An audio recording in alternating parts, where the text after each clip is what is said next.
Calling to order the regular meeting for Monday, December 8th, 2025 at 5 p.m. Adoption of the agenda.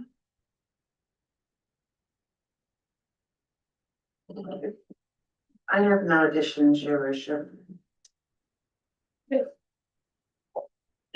I would move that council adopt the agenda of the December 8th, 2025 regular council meeting as presented. All those in favor? In favor. Carried. The adoption of the minutes of the November 24th regular council meeting. Has everyone had a chance to look those over? Are there any changes? Councillor Erickson? I move that the council adopt the minutes of the November 24th, 2025 regular council meeting as presented. All those in favor?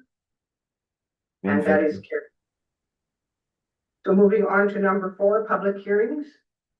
There are none. Number 5, delegation presentations. The Blue Alliance Municipal Policing Study with Lee Newton. We will need to do this in closed session, so I'll have to get someone to move us into closed. Oh, Mayor Shannon, we're gonna do the public presentation component first. okay, And then move into closed. okay.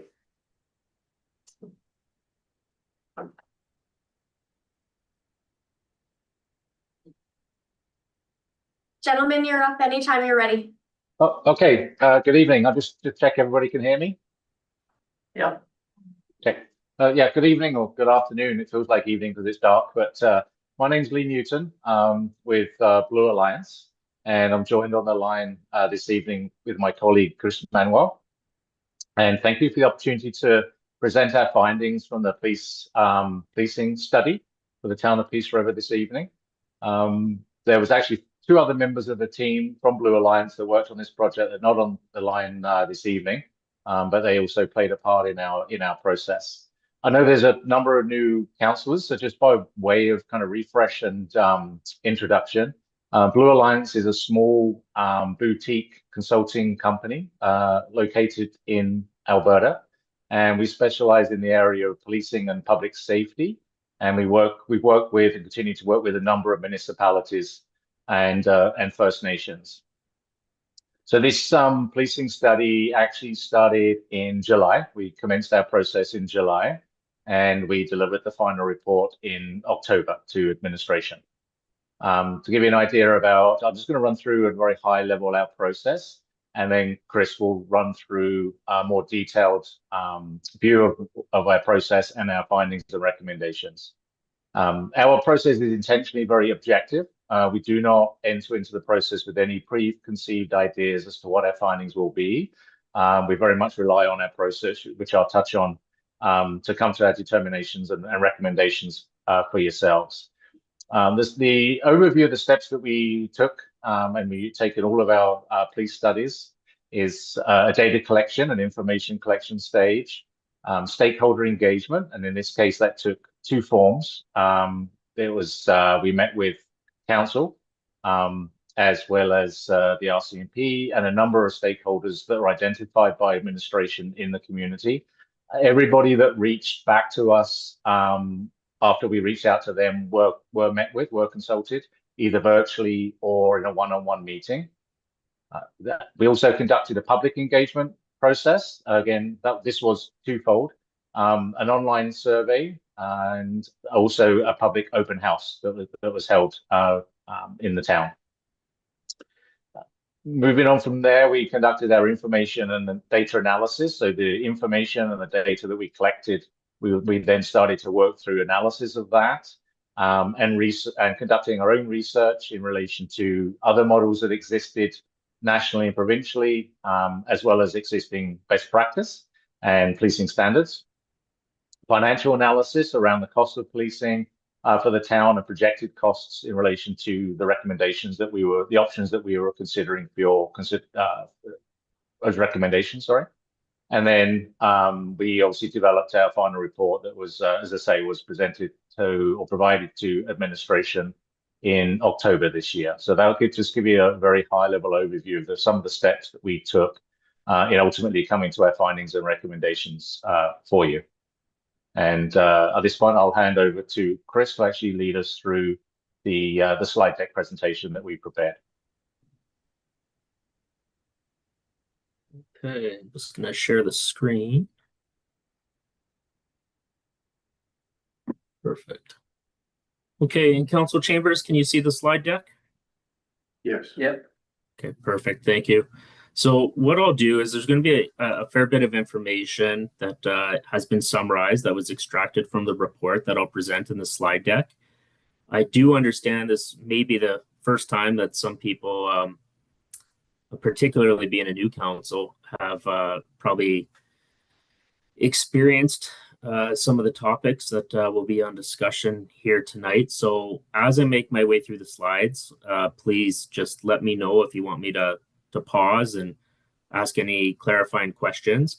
There's certainly an opportunity at the end of the presentation, and depending on what discussion may need to have or what council may want to talk about, there'll be an in-camera opportunity as well.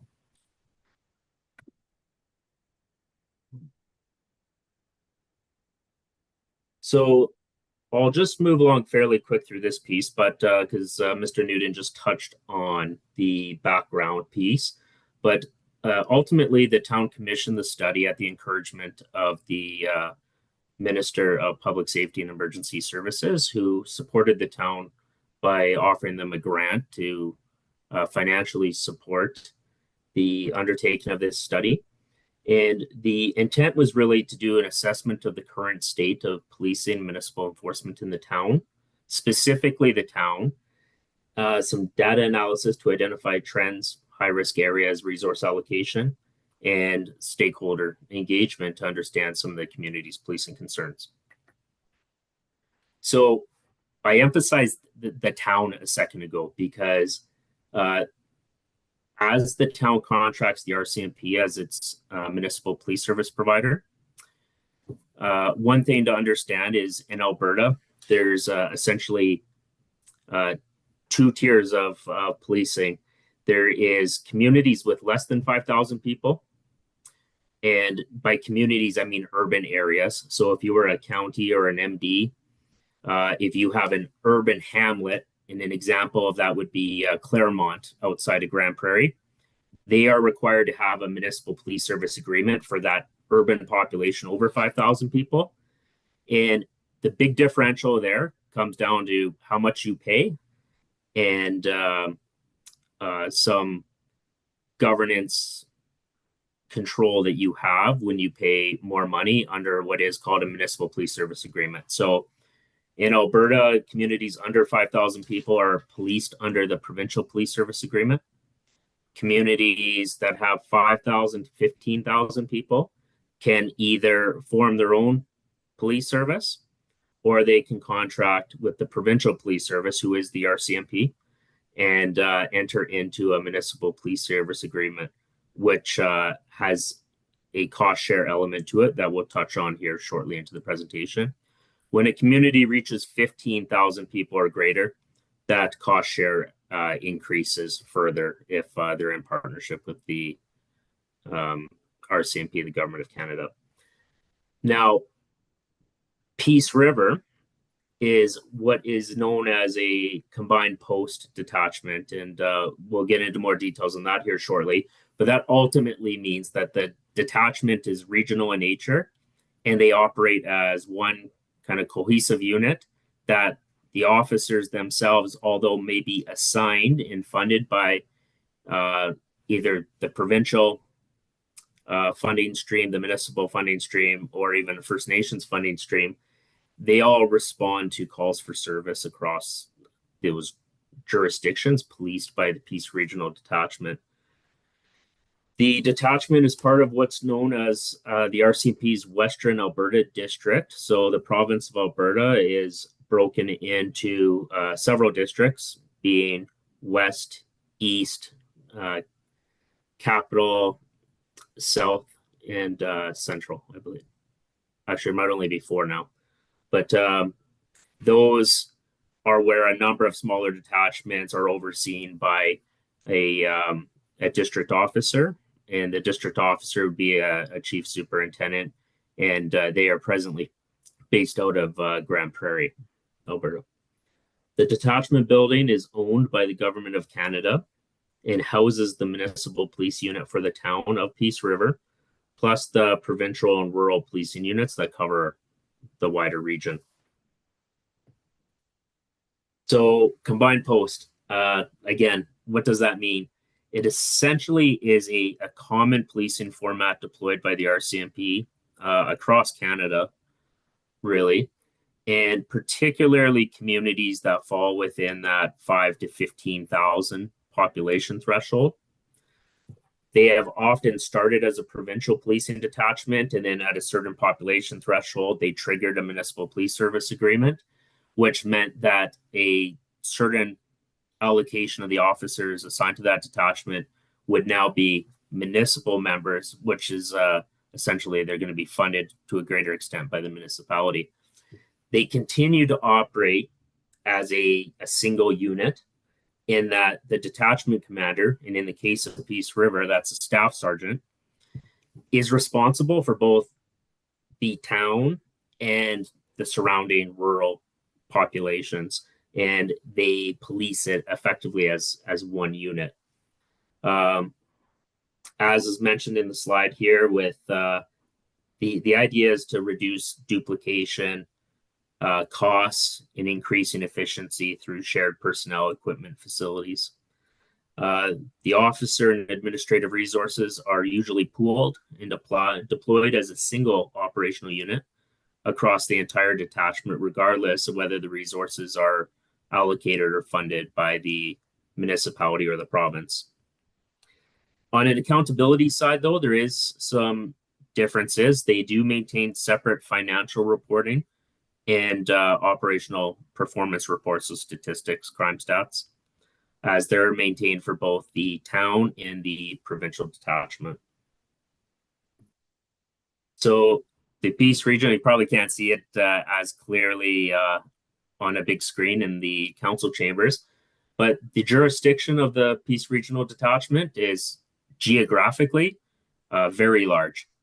Probably comes as no surprise to the members of council, but communities they're policing include obviously Peace River, Grimshaw, Berwyn, Nampa, Brownville, Dixonville, good part of northern Sunrise County, County of Northern Lights, Woodland Cree First Nation, Lubicon, Lake, Duncan First Nation, MDAP. So it is a very large geographical area to cover, and that plays into some of the analysis that we're going to cover a little bit later. To service that area, there's presently the equivalent of 40 full-time equivalent positions allocated. That doesn't mean filled to 100% staffing. Well, we'll touch on that shortly, but that is what they are allocated within a year. And that includes 12 police officer positions for the town. That includes 13 for the provincial police service and 5 First Nations positions, which are jointly funded between Canada and Alberta. They have 10 civilian support staff, which breaks down to 4 municipal positions. I believe one of the 4 is actually cost shared with one of the surrounding counties, and 6 federal public service positions. So where there is not municipal employees, there is they come from the public service, the federal public service, and they provide civilian support on the provincial side of policing across the province. In some communities, the municipality will contract the public service employees to provide that municipal component as well, but that's just a community by community decision. So of the police officers, this was a snapshot of time, but seems to be fairly consistent with patterns that we've seen. So as of June 30th, 2025, of the 30 authorized police officers at the Peace Regional Detachment, there was 2 hard vacancies, and a hard vacancy being that's a position that there's not a body allocated to. It's a true vacancy. And 3 soft vacancies. And soft vacancies are considered things such as maternity leaves, paternity leaves, could be off long-term sick, those sorts of components. So that essentially equated to about a 17% vacancy rate. On the financial side, the town's investment for policing for 2025, 2026, the RCMP work on a federal and provincial fiscal year, so April 1st to the end of March, whereas obviously the municipality is working January to December. So it's probably more aligned to say that the 2025 municipal budget for the town of Peace River for policing is $2.32 million approximately.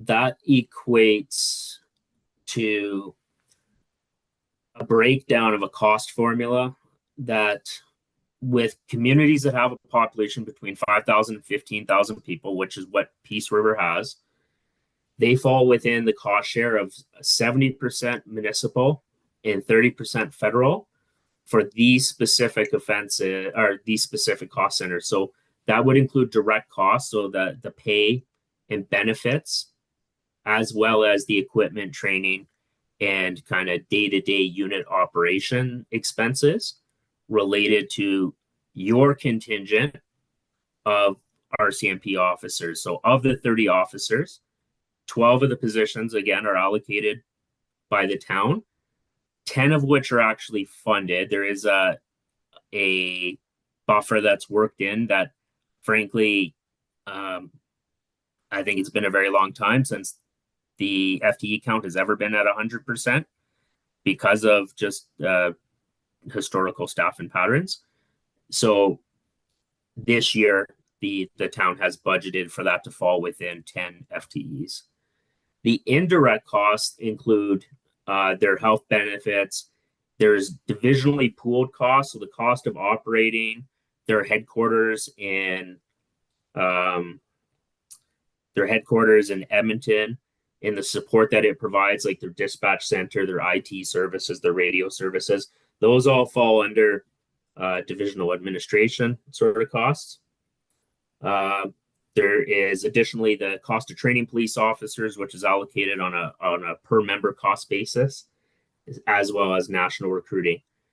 You are responsible for 100% of the cost as it pertains to the civilian staff required to support your municipal contingent of officers.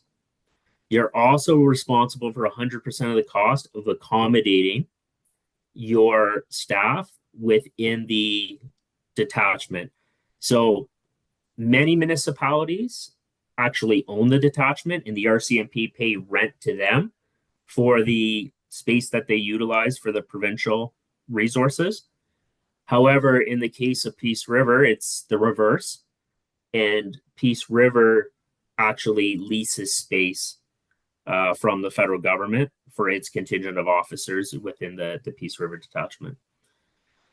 Other costs that are at 100% municipal include the cost of commissionaires they utilize as prisoner guards, any of the medical costs associated for persons that are in custody during the period of time when prior to them being either released or incarcerated, as well as witness fees for sometimes you have to pay to travel, to have people travel back for court purposes and those sorts of things. And those get passed back to the municipality. The other thing that is actually 100% too is the essentially overtime rates of the RCMP officers. Those don't actually fall under the 70-30, they fall to the 100%. So the staffing reality, I just mentioned this. So there's 12 positions authorized. That's what the RCMP used from a planning perspective to make sure that they have an appropriate number of officers in accordance with your municipal police service agreement. The That number of officers is typically evaluated on an annual basis and will come in the form of a multi-year financial plan, which I'm sure your council will review shortly if you haven't already done so. And it will provide the justification for the number of officers they're requesting and any increases. We did review the last number of years multi-year financial plan, and with the population having been pretty static in the grand scheme of things, it hasn't increased by thousands and thousands. As such, the RCMP have not, through the multi-year financial plan process, requested additional positions. I'm sure they would be happy to take more if they were on the table, but at this point, their workload analysis hasn't identified an immediate need to request more. So again, only 10 of the positions are actually funded within the budget though. So the detachment commander, what they will do is they look at their forecasting related to how many of those hard vacancies and soft vacancies that they have. And they will generally work with their staffing office at K-Division to, if it looks like they're running too high at say 12 throughout the year, they may look at whether there is somebody that's eligible to transfer out of the community or those sorts of things to make sure that it's not creating a deficit budget for the town. And those conversations happen pretty regularly and consistently if there's believed to be a concern regarding that. So you, in addition to your police officers and your civilian support staff, the town is obviously, as you would have seen, staffing a group of community peace officers. This includes your director of protective services, who is appointed as a community peace officer, although that's not just his only role, and 2 additional community peace officers at this time. Those CPOs are designated with authorities to complement the RCMP, not replace the RCMP. So they are empowered to enforce specific municipal bylaws, as well as select provincial statutes and laws, including such things as traffic, public intoxication, trespassing. Operations wise, because it's a relatively small number and they have been scaling up over the last couple of years now, they deal primarily with reactive complaints, but when they're not responding to calls for service, they will provide a proactive patrol and engage in community activities and crime prevention activities. So 10-year crime trends. This was something that we spent a lot of time looking at and in analysis, and it's consistent with what we heard in our stakeholder engagement and is likely not a surprise to anybody in the room. Beginning about 2018, you started to see, well, 2017 is, I guess, where it starts, and then 2018, 19, you see a rapid rise on both the town and on the provincial units, so the surrounding communities, number of criminal incidents that are being reported. You do see a dip occur in 2021, and that was one that was generally seen across Canada with COVID. The COVID years are a bit of an anomaly, so we don't hang our hat too much on what was happening in those particular years. But we are certainly interested in the year prior and then from 2022 on, really kind of focusing on a positive note. There was a decline in 2024 that was starting to show a trajectory on back downward. The report itself dives really deep into specific call types and criminal occurrences. What we're doing here is just really providing you a high-level summary, but I would encourage you to turn to those sections of the report if you really want to understand it more deeply. But the biggest increase driving a lot of that is property crime. So thefts, mischiefs, and that is applicable across both the town and the rural areas. The rural jurisdiction has actually experienced a more pronounced increase on a per capita rate. So they still typically have less criminal incidents than the town does on a per capita basis, but the amount that's growing has been growing more rapidly in the rural areas. And while the volume of violent crime has not grown, fortunately, this is a good news story. It hasn't grown like the property crime has. Its severity has appears to have escalated. So there has been some more serious crimes.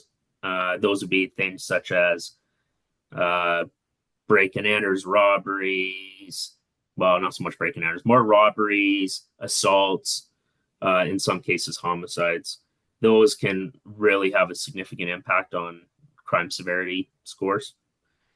Additionally, you would see in the stats that it's like, oh, impaired driving took a nosedive. And it's not necessarily that people are drinking and driving less. A big part of that is legislative changes. So provincial legislation was passed in regard to impaired driving that there's now a provincial program, which is actually a really effective enforcement tool that basically changed the burden of proof in criminal impaired driving prosecutions.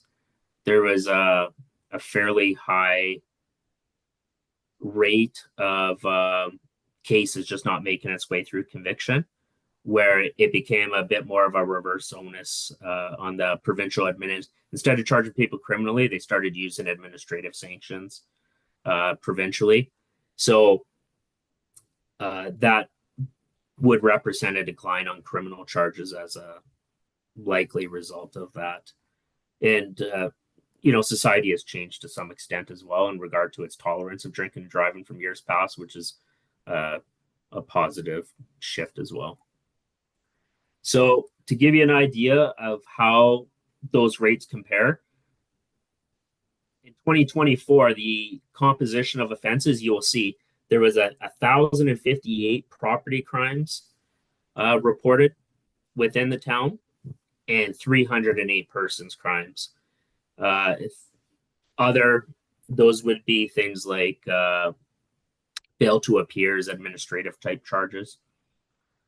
It could potentially be drugs and traffic as well. Actually, that's one thing I will highlight is you'll see there is a fair bit of disparity between the property related offenses. And a lot of that would be what people would consider social disorder related stuff as well.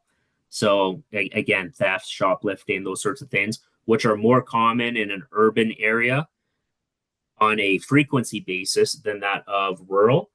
But rural Alberta has faced its share of challenge as it pertains to issues of like copper wire theft from job sites and those sorts of issues. The theft that occurs in the rural area, I would say, is usually of a greater financial consequence than that of in town, but the volume's higher in town. You see, though, when it comes to persons offenses, there's actually not a lot of difference between the workload demands in offenses reported on the person's crimes between the town and the rural areas. If you're going to summarize them into a couple bullet points, like what we've done here, the municipal profile has higher volumes, largely led by social disorder and those sorts of concerns. Includes things like mischief, disturbance, property crime, mental health calls. Where on the rural profile, it, as a proportion of their total calls for service, it leans more towards the person's crimes, targeted property theft like job sites, and in some more major investigations. If you see how it breaks down in 2024, the top 10 file types by the town portion of reporting, you'll see mischief was number one by far. It's at the bottom at 566. So 566 criminal incidents were associated with mischief. So mischief could be graffiti, vandalism. That's typically mischief. Then you have non-moving traffic offenses. So those could be things like vehicle equipment, parking, those sorts of things. Suspicious vehicles, persons, properties that were reported come in at number 3. Well-being checks, 911 calls, mental health. So it provides a picture of, high frequency, typically lower consequence activities that are driving a lot of the demand for service. So one of the things we wanted to assess, and every community that's in a combined post policing model typically wants to know, is whether one side is resourcing the other side. So whether town paid positions are overly compensating for provincial positions or vice versa. And there can be some different stories to tell there. If you look at it just on baseline workload, which would be PROS files, of which is the record system the RCMP deployed to track their calls for service and their workload files, you'll see that the total percentage of files is 54%, 54.9 originate in the town, and 45 originate in the detachment. There's 12 positions allocated from the town and 18 from the province, so 40-60. If you just look at this metric, it looks like the town's basically it's doing okay, that the province is kind of offsetting some of that work, but it's more nuanced and a little more complicated than that. So to give you an idea, we showed the map of the geography of the Peace Regional Detachment. And some combined posts are actually small geographical distances. Or if they're not small geographical distances, the basis of the calls that they're taking might actually not be that far out from the town or municipal boundary. In the case of the rural areas policed by Peace Regional Detachment, you'll see they're broken into zones. So of the calls for service that are attended to by the Peace Regional Detachment, their share of PROS files, it shows kind of where they allocate from.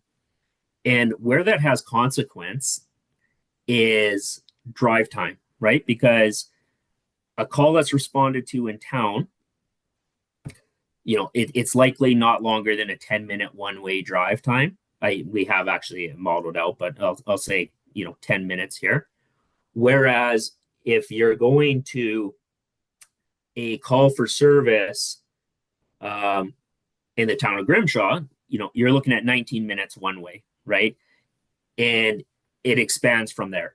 You go out to Cadott Lake, you go out towards Red Earth Creek, and in those areas, the amount of time, not just even processing the call, but just the travel commute time to those calls is significant. And we don't have the exact dispatch. We didn't have access to the exact dispatch logs to show how much time and how many members were deployed to every single call. But you can do a pretty high level estimate that shows you a minimum of what it would likely be based off the fact of one officer attending a call with drive time included. And when we do that, taking the municipal calls for service and the average drive times that exist for one way from the Peace Regional Detachment, it comes out to around 21.7 thousand minutes annually. On the rural side, it's significantly higher. So not even considering the fact that when you send people out to more serious calls, they don't go by themselves, right? You send back out with them. So now it's not just one person that's driving that further distance and is deployed away from the hub, the detachment, but now you're sending multiple units. This number doesn't even estimate that. This is just based on a 1-to-1 ratio. And the further the call is away, the more likely it is that you're gonna, even if it's a more moderate to low risk call, you're still likely to send more than one person.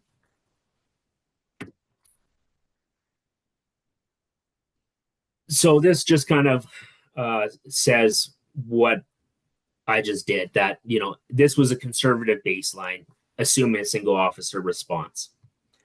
This is really kind of supported by the data we have on average response times. So in town, for instance, a priority 1 or priority 2, so these are typically, it's either an emergency call or a call of a crime in progress. These are typically ones that you would see people respond to with lights and sirens. So from when the call is received and the dispatch is out, the average is 13.2 minutes is what Peace River had experienced. Sometimes shorter, sometimes longer, but the average falling within 13.2 minutes. Whereas on the rural side, to get a response to those same, just because of geography, largely, is 31.9%.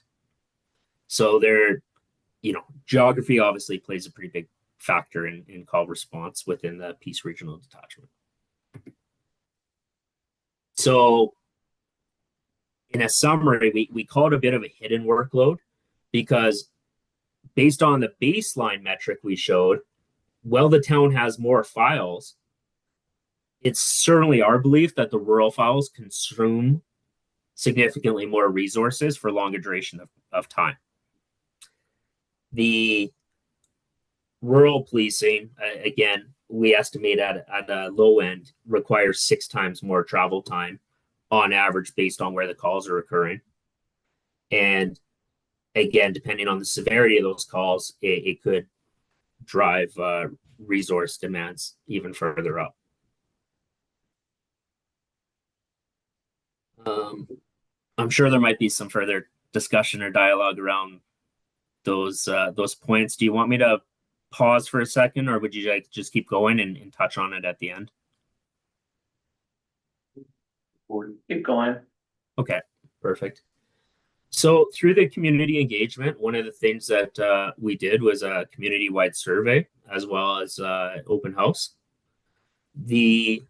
Some of the survey findings, so one, the survey response rate was pretty good for a municipal survey, with 247 responses, which gives us some faith in the representation of the community on it. Of that, 41% of residents reported feeling unsafe in the community, and that 57% had not reported crimes that they believe they should have. And their number one reason cited was a lack of faith in the justice system, identified as the reason. And the lack of faith in the justice system is becoming a stronger, more prevalent problem across Western Canada, I'm sure across Eastern Canada too, but we hear about it a lot in Alberta. And this is the whole catch and release, what's the point? They're going to be done before the paperwork's done and those sorts of things. So it is a pretty prevalent perspective at the moment. Also, police response time and follow-up. There was a lot of comments regarding how quickly the police are able to respond and whether they believed whether the survey taker believed that follow-up would occur based largely on the severity of their matters and whatnot. And property crimes were identified as the primary community concern, which makes sense given the statistics that we saw a little bit earlier. As part of an assessment of the taken into the organizational structure of the detachment, the stakeholder engagement that was conducted, the statistical analysis, we did identify some current state assessment that on the strength side, the RCMP are bringing a large ecosystem of support services. These include, things such as their OCC, which is their dispatch based out of Edmonton, a new service that they've started to offer internally is the real-time operations center. It works in tandem with the operational communication center and provides like real-time situational awareness. They can do live feed video, criminal analysis, those sorts of things, which is a real cutting edge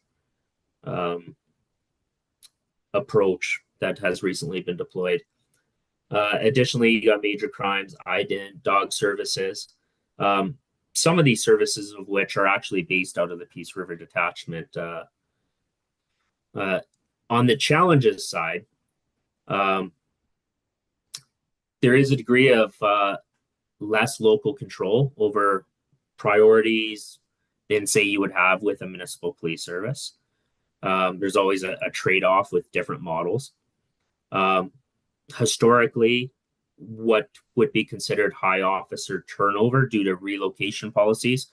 So I don't think it's a surprise that the majority of members that come into Peace Regional Detachment are typically out of recruit training, out of depot, and will serve kind of 4 to 5 years in Peace River and then move on to their next post following that, usually backfilled by another person that's coming out of training. One of the things that I'll actually give as a strength to Peace River that doesn't always apply is we've done studies in a lot of communities. And one thing that has shifted is historically RCMP members lived in the communities to which they worked. That was seen as a real strength for a lot of smaller communities, particularly the police officers being embedded in the local fabric of the community and whatnot. Peace River actually still maintains that. From what we heard and saw, the members are residing in and around Peace River, which is actually not the case we see a lot of other places. So that's actually a real positive thing related to Peace River. Additionally, one of the challenges that exists with the post model, again, is the balancing the allocation of resources. I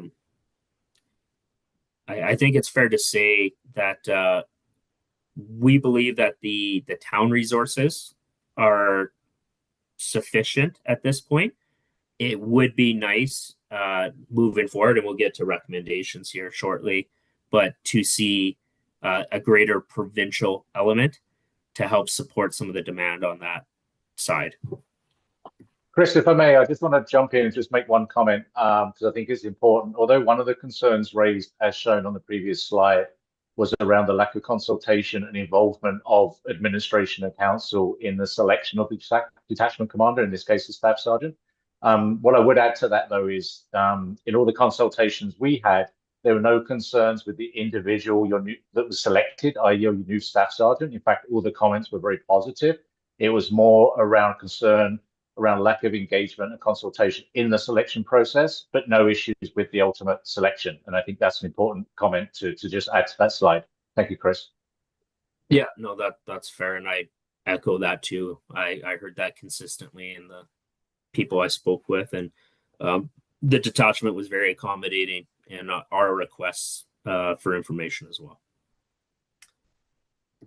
So as part of the process, we were asked to look at some different policing models and what that looks like Again, this is just a high level summary, but there's no question that a Peace River Municipal Police Service provides the highest level of local governance, which can be an opportunity, but can be a challenge as well, because you are then responsible for ensuring that governance, and that comes in the form of a local municipal police commission, and the requirements and the duties of a local police commission are found within the Alberta Police Act. Any municipality that's operating a municipal or a standalone police service is governed by those standards and requires that governance body. The operations were presented. So this would be, again, a town of Peace River only. We were asked not to look at a regional police service model, but to look at if the town just had its own service that was servicing just the town. But there does come with a minimum threshold of officers. So yeah, as the town presently has 12 officers allocated, the bare minimum for a functional 24-hour-a-day, 7-day-a-week police service is going to be at a minimum about 14 officers, because a couple of your officers are going to be administrative, like your chief of police will not likely be working, night shifts and weekends and those sorts of things, right? So they're largely an administrative position. So, but they are considered sworn officers. So it does increase the number of officers you need to service. Because it has more officers, it does come in with a slightly higher annual operating cost, projected out at 14 officers plus the 5 civilian staff. We did use one of the higher kind of per member rates just to be conservative with our estimate, but it did come out to about a $3.2 million a year operating cost. The most significant challenge would be the startup, and where the town presently differs from some other communities that have recently explored their own municipal police is, in this case, the town does not own the police building that the RCMP are housed in. So in Grand Prairie, as you may have heard, is going through the process of transitioning to its municipal police service right now. But one of the key infrastructure pieces, the RCMP detachment, is a municipal building, and that will be the headquarters of the Grand Prairie Police Service now. So there wasn't really a significant implication in that regard.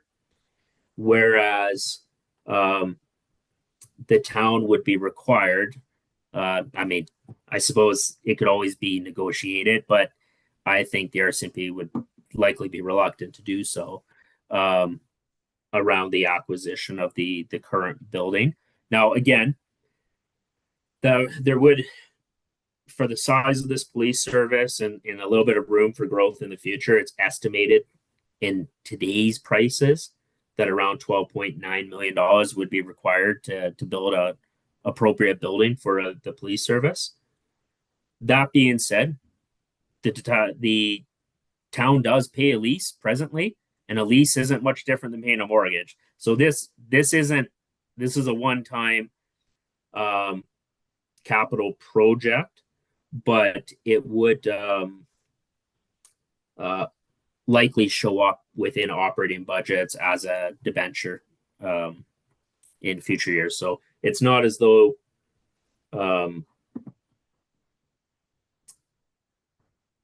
it's not unmanageable, but it is the most costly option at the present time. And one of the larger issues as well is presently a good portion of costs are split 70-30 between Canada and the town. And that contract is in effect until 2032. So if you move to a municipal service, you would lose that subsidy. Now, the subsidy is on current RCMP expenditures. It doesn't necessarily mean that the town, the Peace River Municipal Police would have those same expenditures. But if you scan across most jurisdictions, there's usually not significant deviation around many of the costs. You know, a police car is the cost of a police car. It's not radically different. A cost of a firearm is cost of a firearm. So we were asked to look at the Alberta Sheriffs as the police service. This is a model that has been evolving over the last number of years, and continues to evolve. But at this point, the Alberta Sheriffs are not involved in contract policing, although the provincial government has indicated they may be in the future. It is not yet at a state where we're able to weigh in. You know, we did engage, we had some early discussions with them, but they're not at a point yet where they can say what the operational cost would be, what sort of provincial supports may or may not exist, what their staffing models would look like, and those sorts of things. So we do have some recommendations around this, but simply put, at this point, we're not able to validate this as a viable option because it's not available for the town to pursue at this time. And that leaves the RCMP. It's a current service provider. The model really being the status quo model, one that the town is familiar with, continuing again as a combined post. There was some discussion as to whether the RCMP would agree to separating the detachment from combined post to being standalone operations. And I think they had indicated that that could be a possibility, but there's consequences. And I would say that from mine and Lee's perspectives, those consequences likely outweigh the perceived benefit. Frankly, the town is going to be positioned better to advocate for a greater allocation of provincial resources to expand the overall policing footprint for the region than it would be to focus just simply on the town. The number of officers allocated to the town would likely make it not viable to continue with 24-hour policing. So it means that there would have to be on-call coverage. That the other piece to it is, even if it's a municipal police service, they still assist each other in times of need. So if an officer needs assistance in the rural, say you have an officer that's assigned to rural and they're in Grimshaw and something real bad happens and that officer needs help, it doesn't matter whether they're town or whether they're rural, they're going to go. And the same happens with the Lacombe Police Service today. If the RCMP call for help because the one officer needs help, they're going. It's the way operationally it works. So we think that the perceived benefits of having standalone detachment outside of the post model are likely that the consequences likely outweigh the benefits. We do think that the post model, and again, we'll get into some recommendations, can be adjusted to have a more specific focus on certain town activities. Oh, did we lose our feed? No? Oh, okay. Good. So this just kind of provides a high level comparable on that comparison. You will see that between current states, that it's likely approximately $1 million more annually to operate the municipal police service versus the current RCMP service.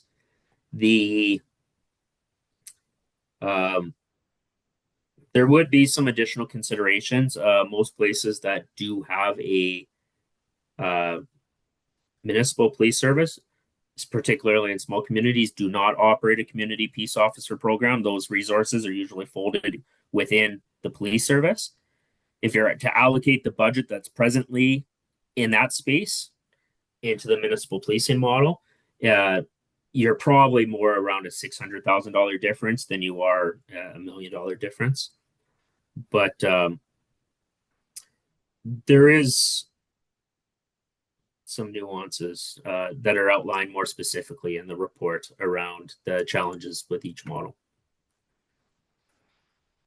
So, obviously cost is a risk. With the Sheriff's Police Service right now, it's just too uncertain, too conceptual to say that it's the best option. And with the RCMP, again, there's a lot of benefits behind its contract model, but that contract model is not one that's typically customized to a great deal for each community. It's kind of comes in a standard form, and it provides a lot of consistency. And I certainly don't blame them for that, because if you had hundreds of communities that you had to customize your policing operation for, it'd be a number of challenges associated with that. However, we should note, while there's been no definitive decisions, there certainly is a number of discussions around 2032 when all of the contract policing contracts across Canada are set to expire, and what that will look like. There's been some discussion that perhaps the RCMP don't continue with contract policing, but we don't know that. We do know that the 70-30, for instance, cost share is something that would be considered. It may continue, it may not. There's going to be a number of strategic considerations as communities approach 2032, and I think it's important that the town, really keep their ears open to understand how things are progressing, and to pursue the advocacy approaches that they need to pursue to protect the interests of their community. I'm just going to jump So- in, Chris, again, just to add one related comment in relation to budgets. One of the messages coming out of the online survey of those that participated was a lack of appetite to spend more money on policing. So I think that's something to just flag at this point. And I believe in the research that we did, there was a similar sentiment came out in relation to continuing the Apex security pilot. So that was something we also considered, was around the appetite within the local population to increase spending on policing. Thanks, Chris. Yeah, no worries. So I know we're long on time, so I'm just gonna kind of push through here.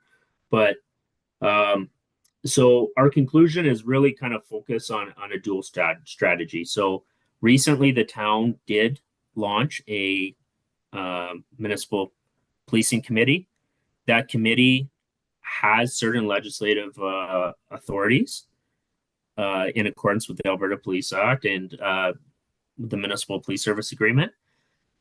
It's an opportunity to really leverage those rights and responsibilities of the committee to make sure that they're engaged. A lot of communities have them, but they don't necessarily do much other than receive reports on stats and those sorts of things. I would encourage that group to be very engaged. Additionally, there is things that within the RCMP policing model that the town just is not in control of, but there's a lot of things outside of that the town is in control of. And we suggest that you maximize your investments and your efforts in those areas. An example of that is the CPO program. So recommendations with us is, again, really mandate your policing committee. One, I would start by presenting the town's concerns with the workload analysis. Again, we were only able to do a high-level assessment of the potential travel time impacts related to those rural calls for service. But K Division would likely be in a position to provide a much more detailed perspective regarding that. The Pursue Enhanced and Integrated Community Peace Officer Program. So CPO programs are not all created equal, and that's by design. Every community has its own wants and needs. And I believe this is a second iteration of the CPO program. I think years back it was developed with a focus on traffic enforcement, and then it kind of collapsed from what I understand. But most recently, when it was resurrected, it was really to address these social disorder concerns, concerns around the downtown core, and provide a more proactive patrol, augmented enforcement presence to the RCMP. Lots of opportunities exist there to leverage those officers and have them as part of your law enforcement response continuum there. So the full report provides some more details on what that could look like. Again, on the social issue side, it's there's a number of strategies that are kind of outlined within the report that talk about utilizing things such as hub tables, which is, a intensive case management support, bringing together multiple agencies, including the police and health and others, to deal with the small number of people that are responsible for a significant number of the occurrences that are affecting the community. Really advocating to establish stronger mental health and crisis intervention. So Peace River is serviced by a police and crisis team, which is a police officer and a psychiatric nurse that are working together in partnership to respond to these sorts of calls. But the demand far exceeds their capacities, and really advocating with the province to support additional resources in that area. One thing that we have heard from community members, and for many years, there was auxiliary policing programs that existed across Canada. And a number of years ago, there was a review. The program was put on pause, and a review was done to see what the future of auxiliary policing is. Every province has been provided options on the type of auxiliary policing program the RCMP have in those provinces. BC recently reintroduced their uniformed auxiliary policing program. To date, Alberta has not. These are essentially community volunteers who put their hand up and receive training to augment the RCMP to foster greater community engagement and connections and provide some operational support. So we think there would be some value in there's pursuing that as well. Leveraging provincial enforcement units. There's a number of units, such as the Safe Communities and Neighborhoods unit, to which both Lee and I actually used to be involved with, that are available free of charge to the municipalities to come up and deploy technology and resources to address, in the case of SCAN, it's drugs, it's gangs, prostitution, a variety of activities. And they use a different approach. They will work in collaboration with the RCMP. They are provincial sheriffs, but they use civil law to, so they'll seize people's houses and property and those sorts of things as a means to address problems that the regular criminal justice system hasn't been addressing efficiently. And we suggest that you adopt a watch and wait approach with the Alberta Sheriff's Police Service. In hopefully in due time, you'll have a clear picture as to whether that's a viable model for cost, local governance, operational capabilities. It's just not available today. Okay, and that's, I know it's been a long one, but 120 pages condensed into a few slides. So.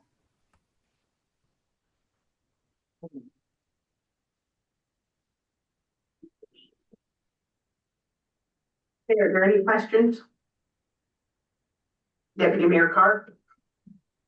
I'm just curious in your stats, Peace River consistently was higher on the crime index than the province. Any idea why we are consistently higher? So yeah, actually, so give you a few reasons right off the bat.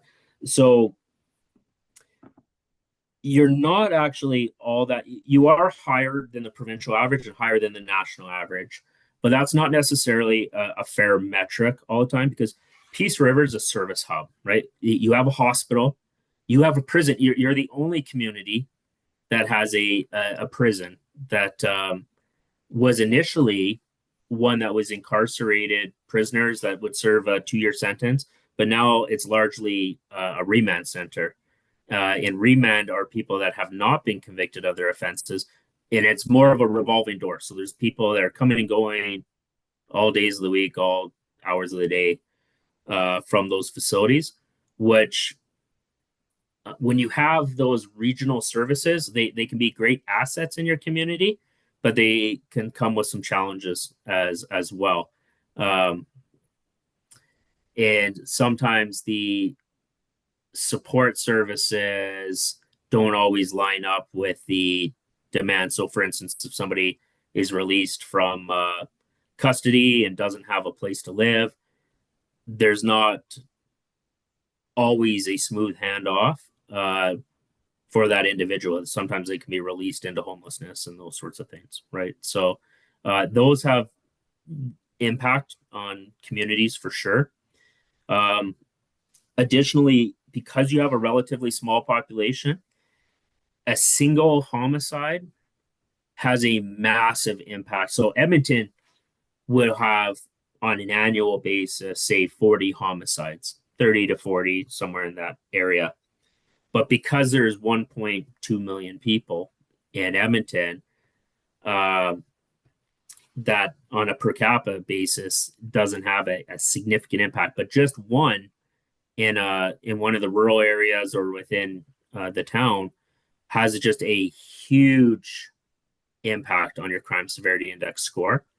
One of the things that we learned drove it up last year that is something that the detachment in the town are more cognizant of now is the scores don't always tell the whole story. So for instance, we heard a report that there was one abandoned commercial building in Peace River last year that got broken into multiple times. So it's not that it was an active business, you know, it was an abandoned kind of derelict building, but every time that it got reported, it was essentially reported as a commercial break and enter, right?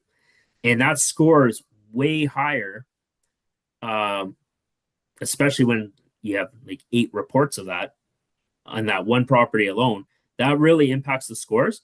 So once it was identified that that was driving some of the stuff, what we heard was that the RCMP and the town worked together to use the town's powers and the Municipal Government Act to address that property. And I think the closer that the detachment and the town work regarding, okay, what are driving some of these issues, so sometimes it can be a paper issue and just the way certain charges are being coded.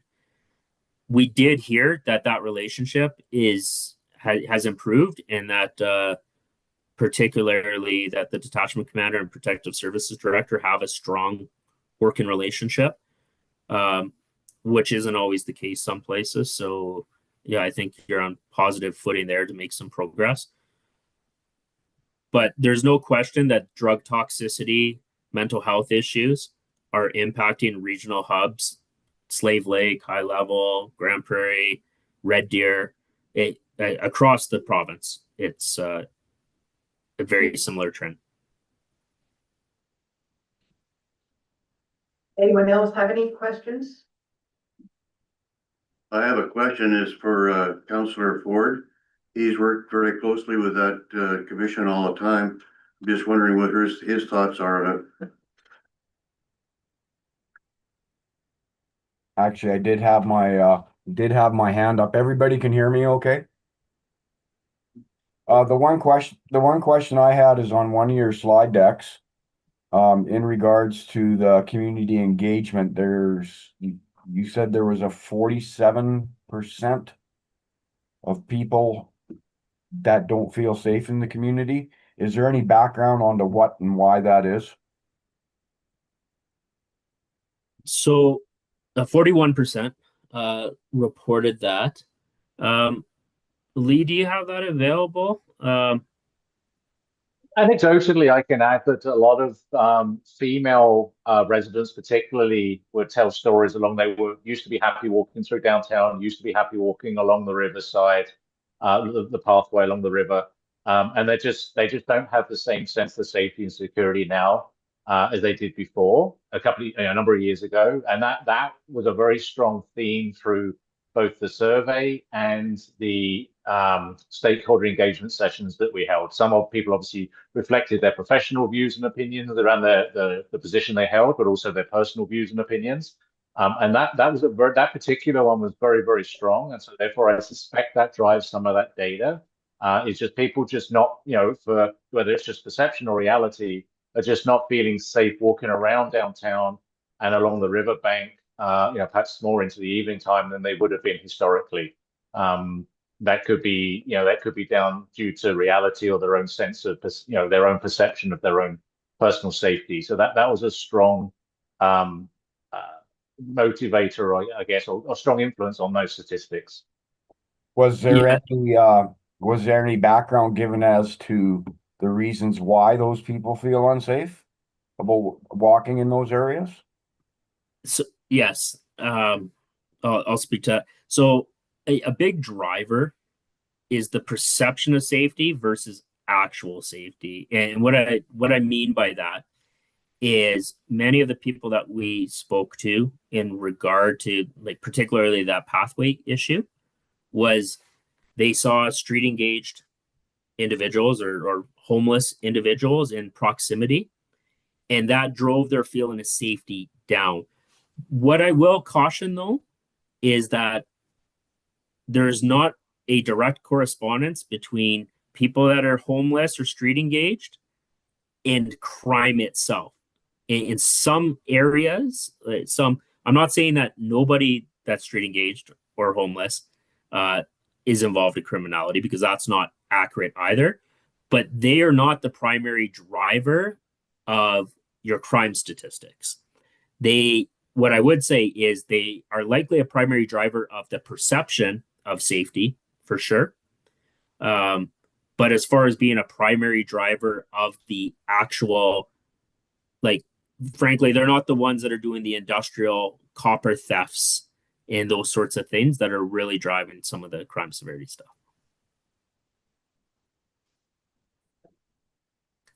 But that also, sorry, I was just going to say that also speaks to the importance of, we make one of the recommendations around a hub table. And again, that's really identifying who are the people causing the greatest harm in the community and what are the approaches used in a whole of society approach to address that.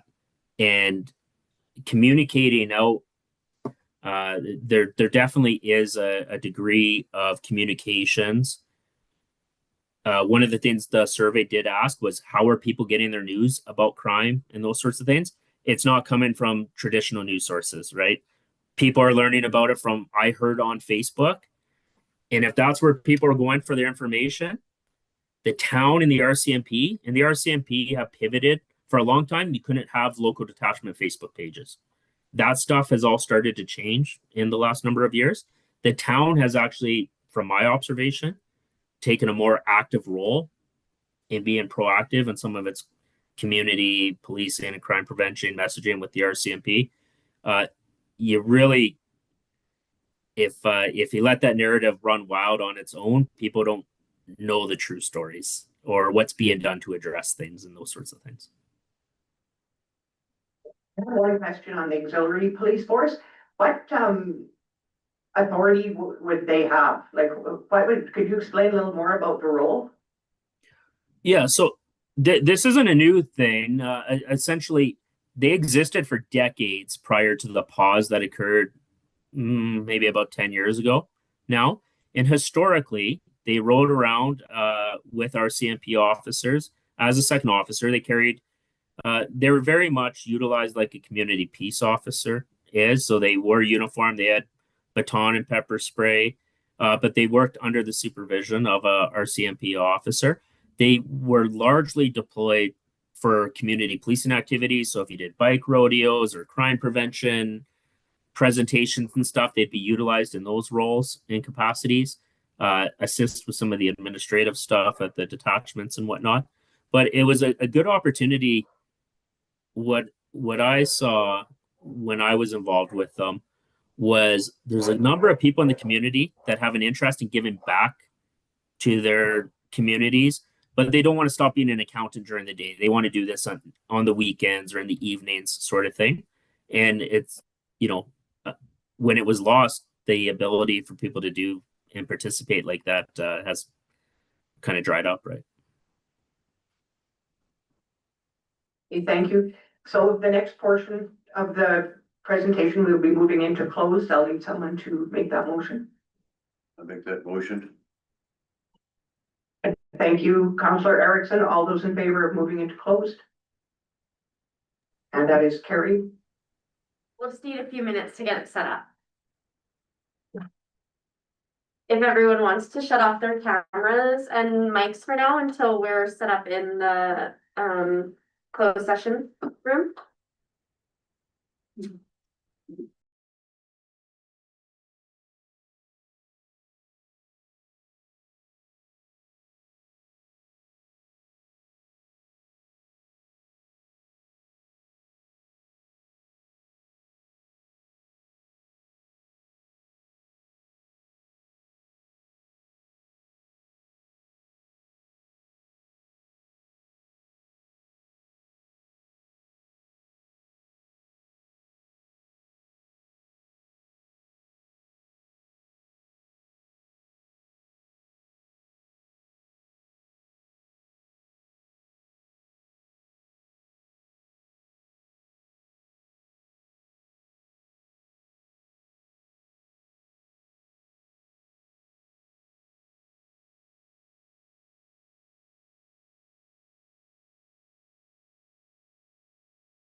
Oh.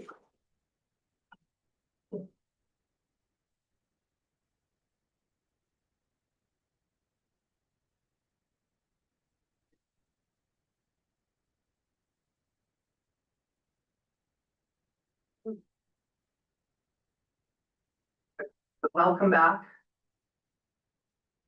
to the live meeting.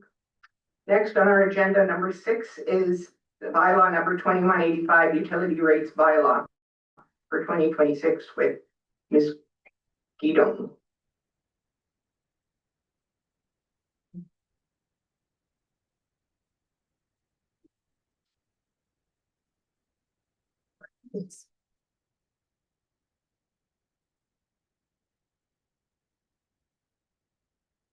Good evening, Madam Mayor and Council. I am here to present bylaw number 2185, the utility rates for 2026.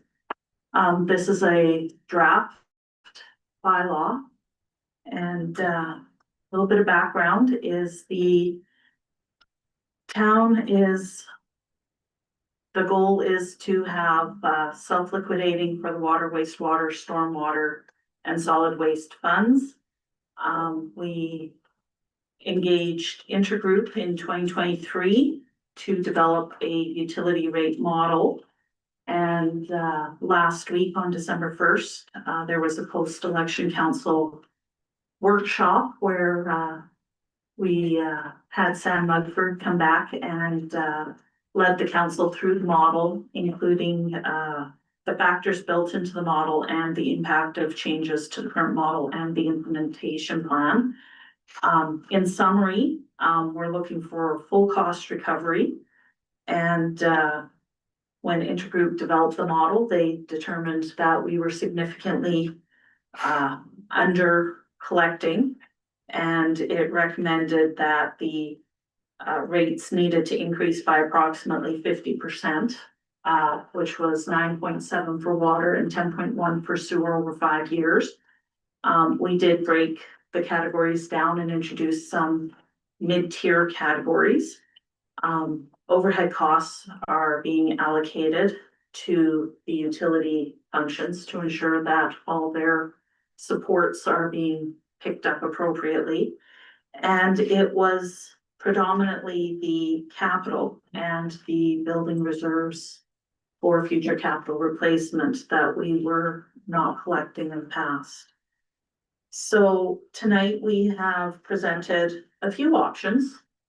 We've got option 1 in the draft bylaw, which has the 9.7% increase for water and 10.1% increase for wastewater over the prior year rates, and that is shown on the schedule as the yellow column. We've got option 2, where we are presenting 5% increase for water, but leaving the wastewater increase at 10.1%. And that is the green column on the next schedule. And option 3 shows rate increases of 5% for both water and wastewater over the prior year rate, so that you guys can see the impact those different rate options would have on the average utility bill for residential, the various classes of commercial customers as well.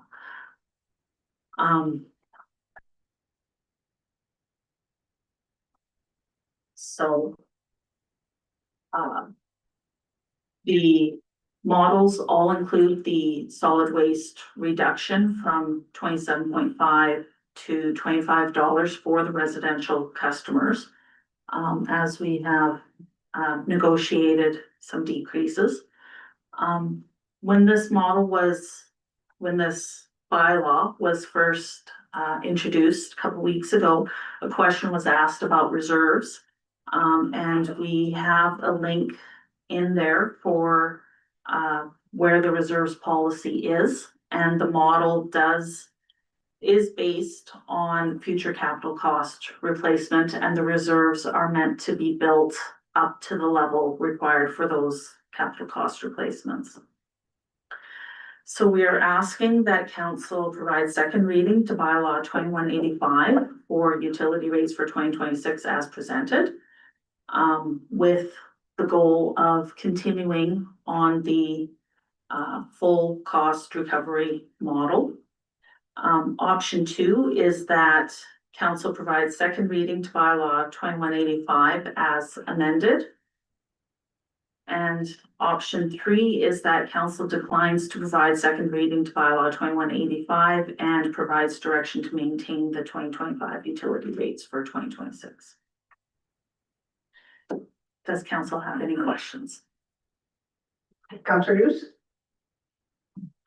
Just one question that I noticed here. I'm seeing a residential storm sewer variable rate. Is that new for this year? It being shown separately is new for this year. Okay. Last year it was included in the sewer rates. But we are breaking it out for full disclosure for this year. It was built into the model last year, but it was included with the sewer rates. Okay.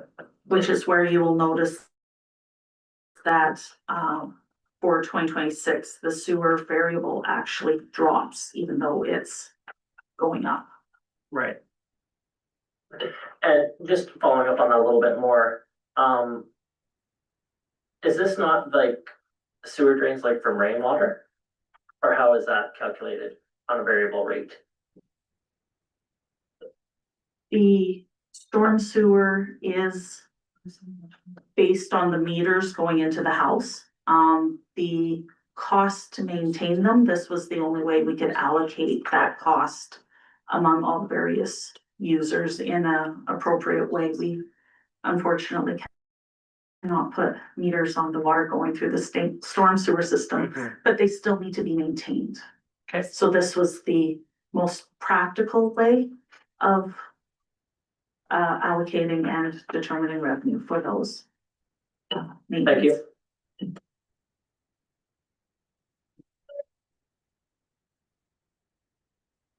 Anyone else for any questions? Mr. Ford, do you have any questions online?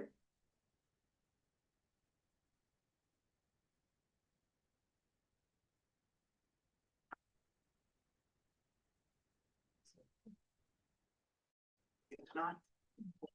Okay, so out of the three options, what's everyone thinking? For number 2, that would just be 5% on one end, but not the other end, correct? Like on, That is correct. and 3 would be status quo.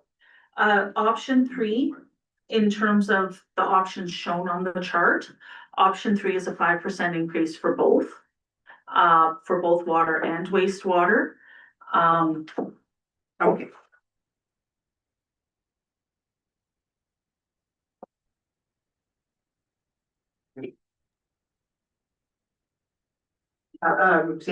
Yeah, Thank you, Mayor Shannon. Typically, administration, we are fully aware of the need of the continuation of the model.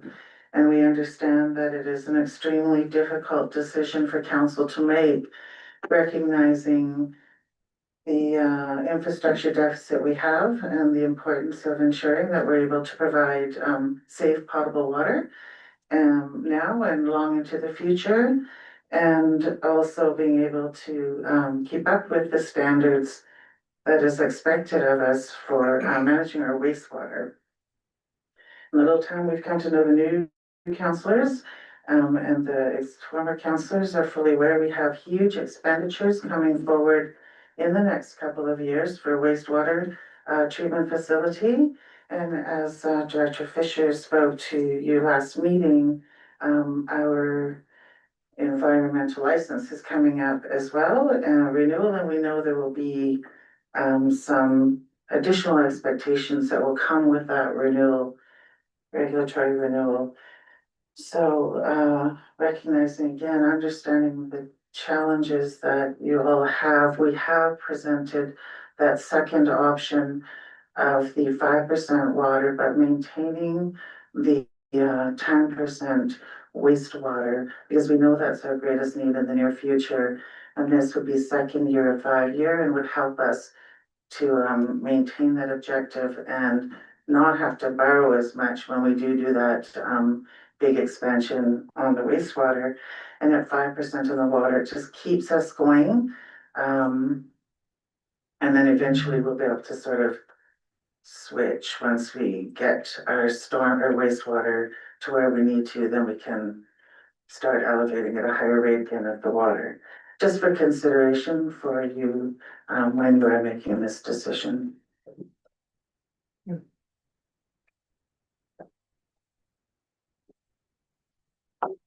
Any discussion on this? Is anyone prepared to make a motion of one of the three options? Madam Mayor?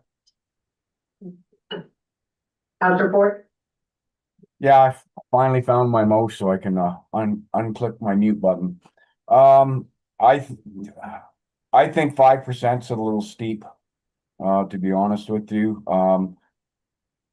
I know we're trying to go to a full cost recovery, but I don't know if all the residents are gonna be able to accept an increase of that amount. I'm just thinking that rate could get increased, but kind of settle it out a little bit longer. Like maybe 2%.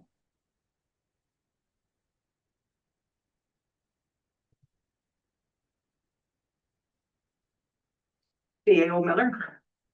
Your worship, I was just gonna say, it was going to take 5 years at 9 point something percent. So at 5%, I'm estimating without, it's probably gonna take now close to 15 years. And if we drop it down to 2%, it's a scary picture in the future. All we are doing is kicking the can further down, and that's the problem right now, is the can's been kicked so long that you're having to make those difficult decisions. Counselor Babalola? Yeah, my question is maybe not so straightforward, but yeah. So we're talking about water production and water consumption, and I believe that the model is probably based on part of this. Do we have like how much water do we produce versus how much water do we consume? And because we have variable rates, so like if, for example, just as an example, we produce 8,000 cube and the consumption is like maybe 400 cube. So I'm just trying to understand how this kind of pricing is based on. So for example, if we are producing the amount that we are consuming, does that mean that if the town grows and we have more people consuming more water, the price will come down, or like how can we? The model does. I'm gonna say yes. We're in this, it's an interesting concept because half of our brain says conserve water, conserve water, conserve water, there's a water shortage. But in theory, municipal water, unless it's going into industry that's going into a product, right? As far as residential or municipal water that way, like 98% of it goes right back in, or other than if it's being watering your ground, it all goes back into wastewater and gets returned to the river. So that side of the brain, when you have fixed costs, it's like sell, use water, because the more water we use, other than chemical, the cheaper the variable cost comes down, right? Because your fixed costs are spread over more volume. So we want to encourage people in that sense to use water and sell more, if we could sell more regionally, because it would drive the cost down on those fixed costs. We do, and the calculation absolutely has water produced, I believe, and water sold, because we have shrink, we have loss in water. And that loss has to be recovered, right? Because we have leaky pipes and whatnot. So that is factored into the calculations. Yeah, thank you. I'm not so proud to say this, but someone like me, I really reduced my water usage because of the price. I don't water my lawn like I used to. And I'm thinking maybe if the price is a little bit down, more people will water their lawn, and maybe we'll still kind of recover our costs somehow. But that's That's what I have. Thank you.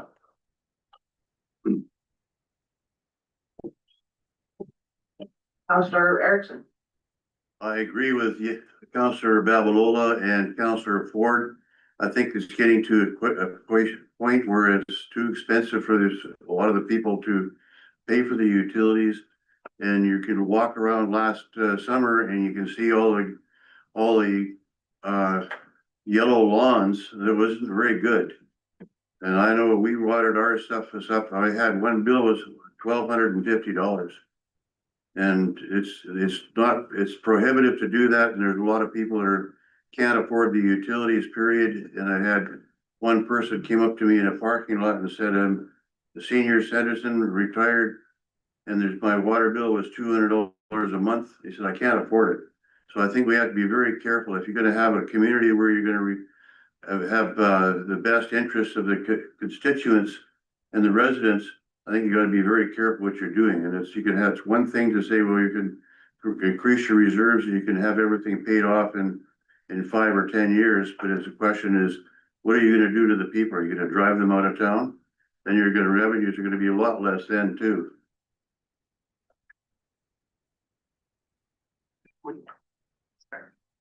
Anyone else? Counselor Forsyth. Yeah, I feel similar. I am happy to know, that over the last few years, the town has hired Intergroup. You know, it's good to have these studies and understand where we are and where we need to be. I agree it's important to get the full cost recovery. Something that's been mentioned over and over is we need to set our rates based on what we're selling to our neighbors at. I feel like that's also an issue with the contracts that we should be probably focusing on. And in good conscience, I won't be able to vote in favor of option 1, certainly. I would maybe be looking more like an option 3 personally.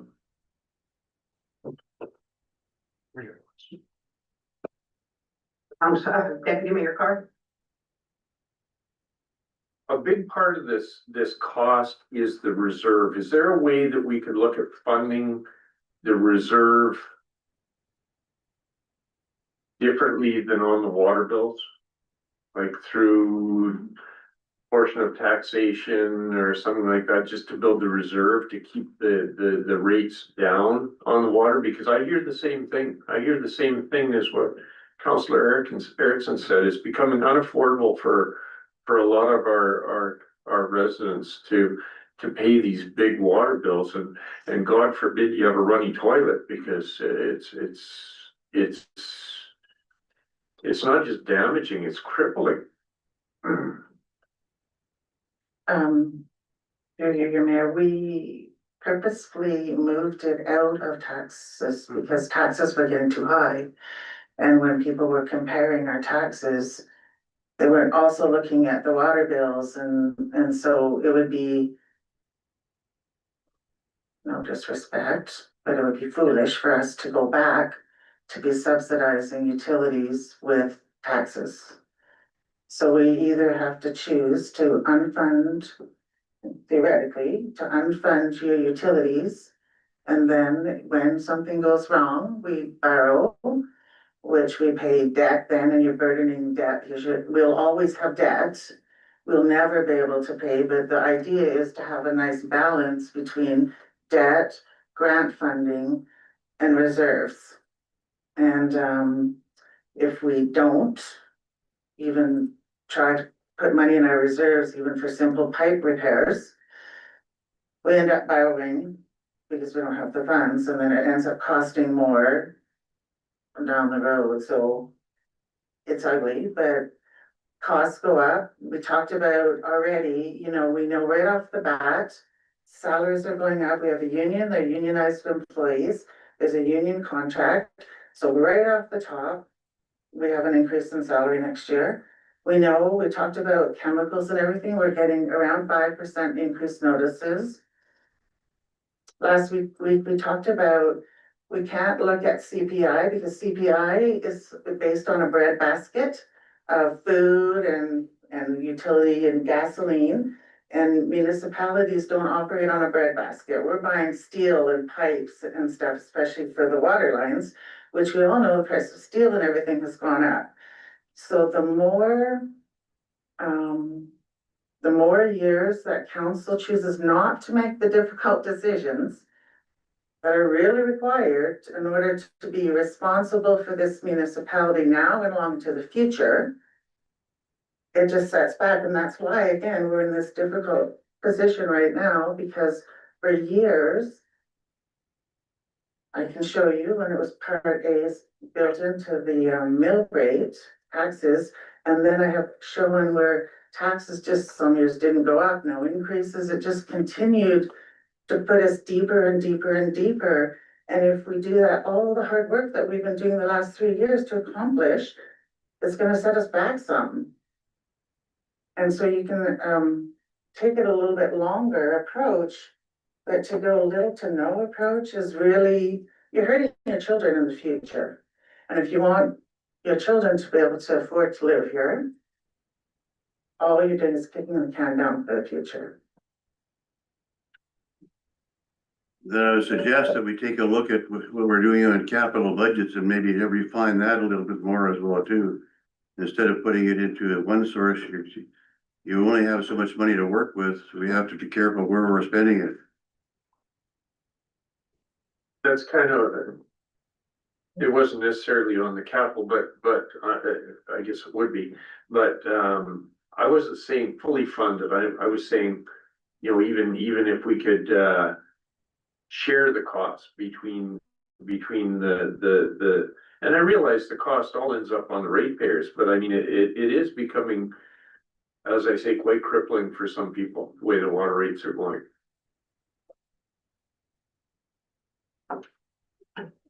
Councillor Duce? So I sympathize with every resident and business person who has to pay the increases as well. Yeah, I'm one of them. I disagree with Councillor Ford and the 2% that doesn't even cover inflation. I would be more, I want to lean towards option 1 because that's what the model says to do. But my concern gets to be when you get down into the commercial people, when you're looking at $4,000 a month bills, it's frightening to me as far as increasing economic development and that sort of thing, which is what the town needs to honestly bring the water rates down. We need more customers. So I would be more likely to go for, I think, option 2. Would be my bet. So. Is anyone have anything else to say to that, or are we gonna, someone want to put a motion on the floor for discussion?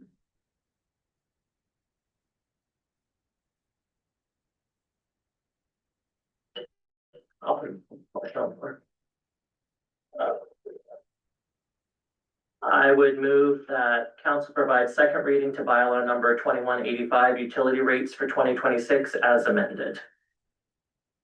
To whatever option that would be, option number 2.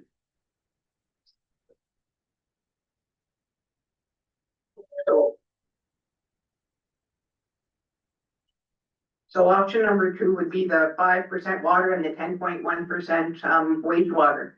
So that's a motion that's on the floor right now. Any more discussion on that? Yeah, Councillor Babalola. I like the option 2 idea. I mean, option 1 is, as we know, we try to recover our costs because our costs are rising and stuff, and we have spent some money to get this study and get this way. But option 2 will make it more affordable for people. And if we push too hard, like going on option 1, people might start considering going out of town or like maybe defaulting on their water bills, and water is an essential commodity that we have to have at home. So based on this, I think I like the idea of option 2. Anyone else want to weigh in on that, or should I call the question? Okay, all those in favor of Councillor Duce's motion? All those opposed? And the motion is carried.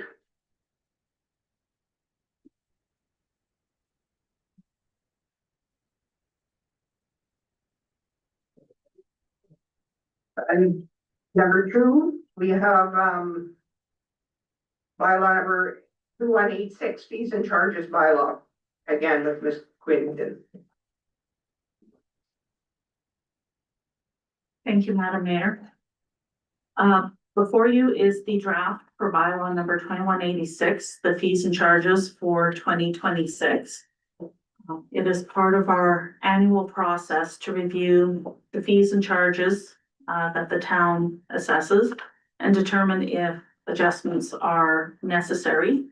We look at what industry rates are, we recognize inflation and try to recover appropriate fees to cover or partially cover our costs for services that we provide. So we've got some changes in Schedule A, that's predominantly corporate service items. The main increase there is an increase to the tax certificate fees from $35 to $40. They were increased significantly in 2022, but that was the last time that they've been adjusted, so we're bringing them up to account for inflation. Under Schedule B, community services, for most items, there was a 2% increase on rental rates, lessons, and course rates. If there were items such as the drop-in and admission rates for the Baytex, which were significantly increased in the year before, we kept them steady, but others were increased by a couple of percent. There was significant adjustments to the pool locker rates, and those are for more the long-term rental rates, the drop-in rates remaining the same. And for the ball diamonds, we are increasing the team rate to try and bring it more in line with the hourly rate for other field users. It's a significant increase, but not an unreasonable one. It's, for instance, for the adult teams, they moved from $393 to $412, so roughly $20. The Taxi Pass program, we are increasing the rate from $25 per booklet to $30 as per the Taxi Pass policy, which was passed a couple of years ago. Schedule C for engineering and infrastructure, we have no significant recommended changes at this time. And under Schedule D for protective services, we are recommending that the criminal record check fee increases to $30 from $25. But we will continue to waive the fee for volunteers who have a signed letter from the not-for-profit organization that they're going to volunteer with. So tonight we are seeking 3 readings to be able to implement these changes as of January 1st, 2026. So option 1 is for council to give first, second, and third readings to bylaw 2186, the fees and charges bylaw for 2026, so that we can implement them effective when we resume after the Christmas break. Option 2 would be for council to decline to provide first reading to bylaw 2186, the fees and charges bylaw, in which case the 2025 rates will remain in effect. Or option 3, that council provides only the first reading to bylaw 2186 to allow for time to contemplate the changes, and we could return the bylaw on December 15th for second and third readings. If you have any questions, I will happily take them.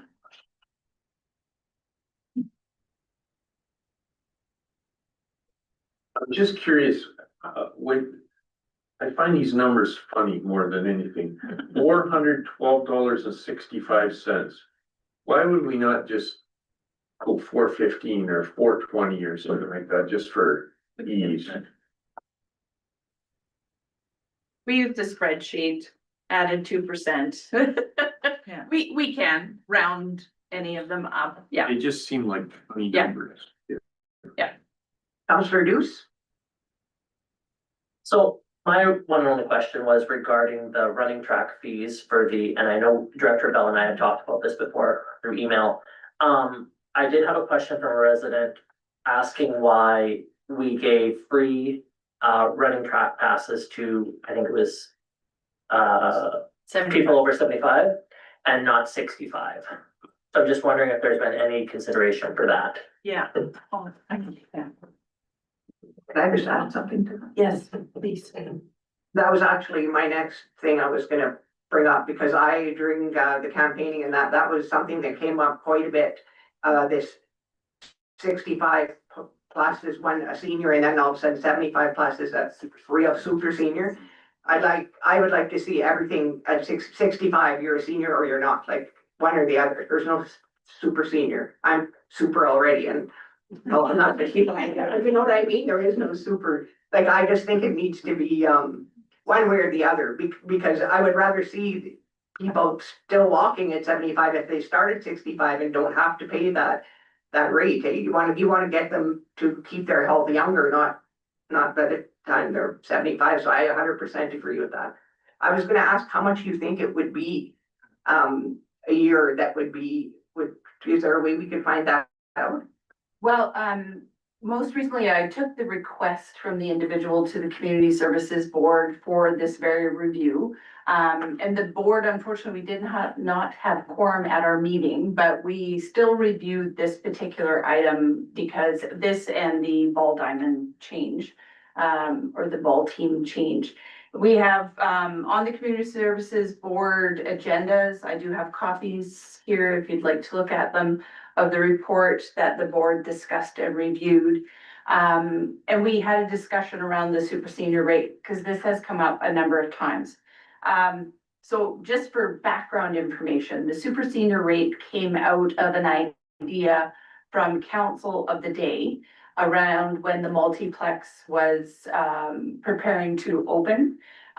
Previously, the arena did not offer any services to older adults other than coming to be a spectator at a hockey game or other ice users in terms of viewing activities only.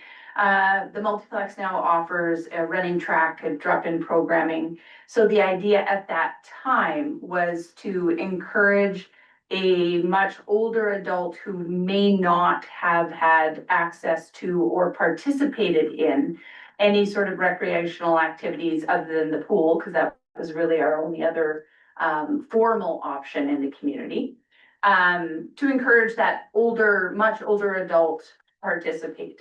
Currently, we have 15 individuals using the super senior rate, so it's not that many.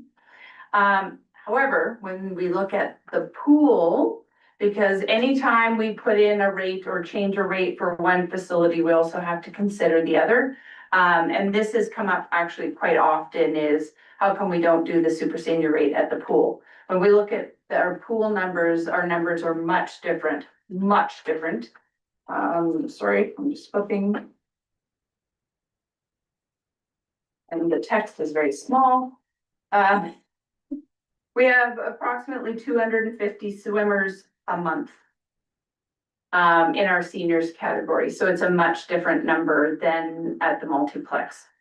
So that's sort of basis of information. The board discussed the option of eliminating the track fee, which is $2.25. We did a bit of a comparison to other multiplexes in the region, Grimshaw, MD of Greenview, so town of Bellevue's their multiplex. The Eastlink Center in Grand Prairie and Fox Creek, every single facility had a fee for seniors. Grimshaw's drop-in programs track use, their fee for seniors is $3. Our track use is $2.25. Valley View's day pass for seniors was $6.50. They have a super senior rate. Guess where they got their idea from? Eastlink Center, 60 plus is $8.32 for their day pass, and so forth and so forth. So every facility has a seniors rate. other than Fox Creek and MD of Greenview and ourselves that have the super senior 75 plus. So if we pull back what we were attempting to achieve with access, what administration proposed to the board was one main idea was to offer more free program or free access. So for example, we could have a drop-in time for the track that was free for specifically 65 plus, multiple days a week. That can have a sponsorship component or not. It could be town sponsored and the town takes the PR on that. The other idea that came out from the board conversation was a recreation access program. We have a pseudo program through our community scholarship program, specifically targeted children and families of low income. So for example, we'll provide free pool passes, 10 punch passes, free swimming lessons for families if they qualify under a number of guidelines and circumstances. We could expand a similar style, which many communities have an access program based on income. Because we do have a lot of older adults who can afford to pay the fee at the pool, have yearly memberships, who access the services. The pickleball crowd is growing younger in a funny way of putting it, but it has originally sort of started from sort of an older adult crowd, but it is growing in its capacity and age. So the board did discuss looking at free drop-in times versus making the admission fee completely go away. We are concerned about continuing to remove fees because then how do we address a question if we're doing it free at the track? Because quite frankly, the super senior rate has generated well, if it's free for 75, then why not 65? Part of me would like to get rid of the free for 75. If we're gonna constantly move the bar, you're going to lose revenue every time we do that. So I'm not sure that's exactly where you want to go, but that's up for council to provide that direction. So would we be able to get that number from just the field house, not the field house, sorry, the running track? Would we be able to get that number of how much of a difference it would be? Because it's our rate for the track is $225 flat regardless of age. So I can give you the number of track users, but not their age, who they are. Unless we start counting now, which we could do for the next year and then get a better assessment. Because that was part of our conversation also is if we start doing free programming, that would give us an idea of if we would get usage, we could get better number counts. Right now we don't count, we just say if you're 225 for anyone, regardless of their age, for the track use. So for the track use, could we change the super senior to 65 there, only there, and then, but other places you leave it, or like, since that seems to be the one that most people were concerned about because We have more users for drop-in on our super senior than we do for the track. So if you expand your super senior to track, if you expand if you change the age, the super senior to 65, right now the super senior is for drop-in programs and track use at the multiplex. So we would have to create a separate, unless you wanted to provide free drop-in, but that's a significant, potentially significant number. Again, I don't have all the numbers of everyone's ages going to pickleball because we don't ask that necessarily.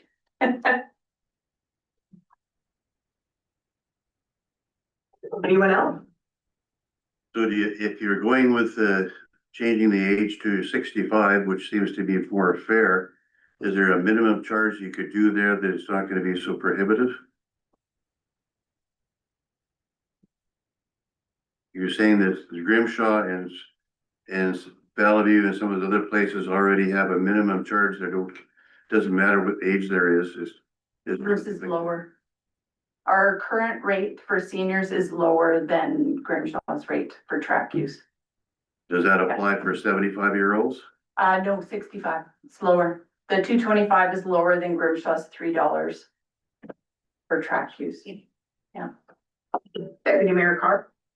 I'd be curious, I would like to see you track, not necessarily specific ages, but say 65 to 70, 70 to 75. I think that'd be valuable data that could maybe help with making a decision like this. And Yeah. I'd be curious as to how many 65 plus use it, as Yeah. I'm getting close, very close. Some of us are closer, myself included. We could absolutely do that over the next year if people are willing to provide us with that information, but that is something we could do, because that's what we had discussed at the board meeting is if we could do a free drop-in for a year, see again, what kind of uptake and use that we get, gives us a better idea of, who those users may be and, whether or not maybe we're gonna proceed with an access program anyways, because we've identified that as a valuable tool that we're not currently offering. We're doing it in a pseudo way through that scholarship program. But a really simple way for some seniors, especially if they're in a situation where they're not able to afford access to the program, is through a recreation access program. And we can tie it directly to the application for the Tax Pass program. So if you meet the criteria for the Tax Pass program, we can make it an auto approval for an even further reduced rate, or we haven't worked out any of the details. This is all just conceptual, whatever that might look like. So that could help some individuals in the community that may not be accessing some of the recreational opportunities because of some of the fee and the barrier that may create. Yeah. Some of the complaints that I heard were not only because of the price, it was considering the principle, like it put is 65 and 75 to make it more uniform. So would there be any way we could play with that just in the one part in the running track? You can't though, because Well, the current, we can, oh, I'm sorry. Battling some microphones here. We could,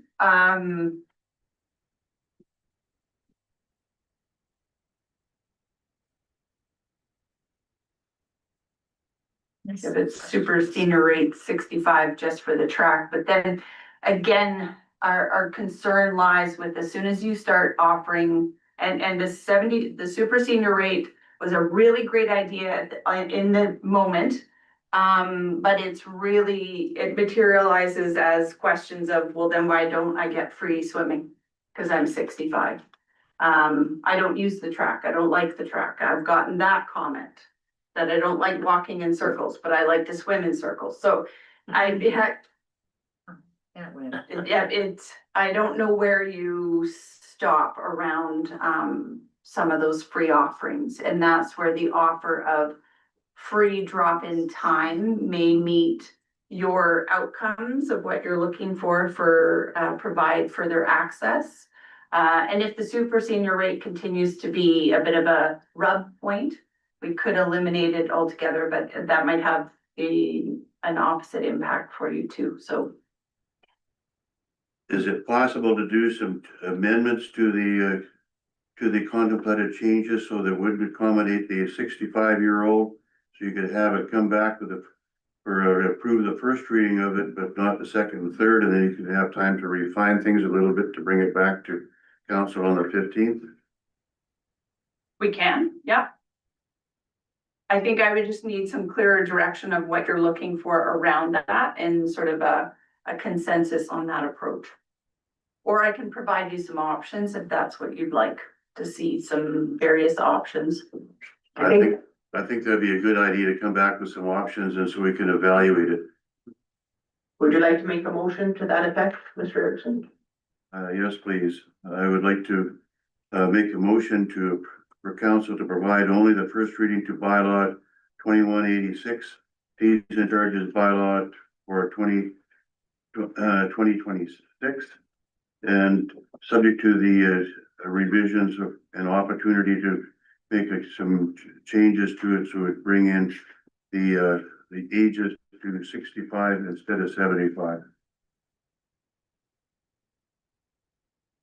Okay, the motion is on the floor. Are there any discussion on that motion? Deputy Mayor Carr? I like your solution, Mrs. Bell, about maybe rather than juggling the fees and doing that, just having select time where it is free for seniors. I mean, that seems like a pretty easy fix that'll satisfy everybody, and if you wanna go at different times, then you pay the fee. Yeah. Okay, so with that motion on the floor, are there any more comments on that, or are we ready to vote? I would like to amend my motion to include what Councilor Carr said. Well, she'll bring Yeah. different. Yeah. Okay, Ms. Parsons, Does this work? That council give first reading to bylaw number 2186, fees and charges bylaw for 2026, and direct administration to return such bylaw to the next council meeting for contemplation of amendments or options regarding seniors' rates at facilities? Yes. Is that okay? that sounds good. Yeah. Well said. Okay, all those in favor? And that is carried. Moving on to number 7, unfinished business, there is none.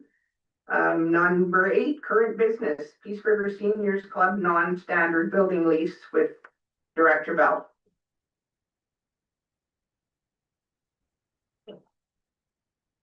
There's a theme here this evening, at least for mine. Before you, council, is a report, as previously discussed during the governance and priorities meeting on December 1st. It's bringing forward the request of how to address some operating costs in a standard lease for the seniors drop-in center with the Peace River Seniors Club. Council gave some indication that they would prefer to include into the standard lease a variation, which is to include the operating cost for the water utility only to the town cost for that particular lease, which is provided to you as an option under option 1. And then additional option for council's consideration is option 2, which is to provide notice to the organization that it would become their responsibility. That's a summary of the report, if anyone has any questions. Questions, anyone?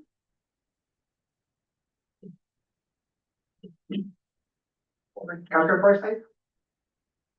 I move that in accordance with section 3.2 of the town's lease policy, council approve administration entering into a non-standard lease with the Peace River Seniors Club for the building known as the Seniors Drop-in Center, including a commitment that the town pays the water utility expenses for the facility. Are there any more comments or discussion on that? Okay, all those in favor? And then that is carried. Thank you.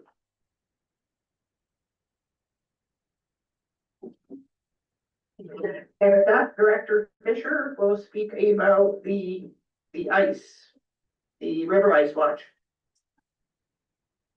Good evening, council. This one's mostly for the new councilors in the room. The returning councilors and mayor here have seen it, but about 2 weeks ago, you guys should have started getting an email from the RFC ice team. Basically, once the river ice starts to form on the Peace River, we start getting operational updates from the province of Alberta. There's a team, it's called the RFC ice team.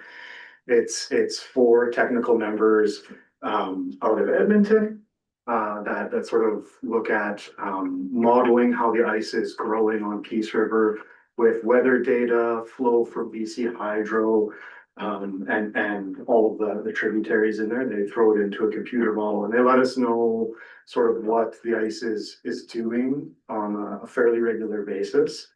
And kind of helping us predict from an operational point of view when that ice front starts moving through town, either as it's freezing up or as it starts to melt.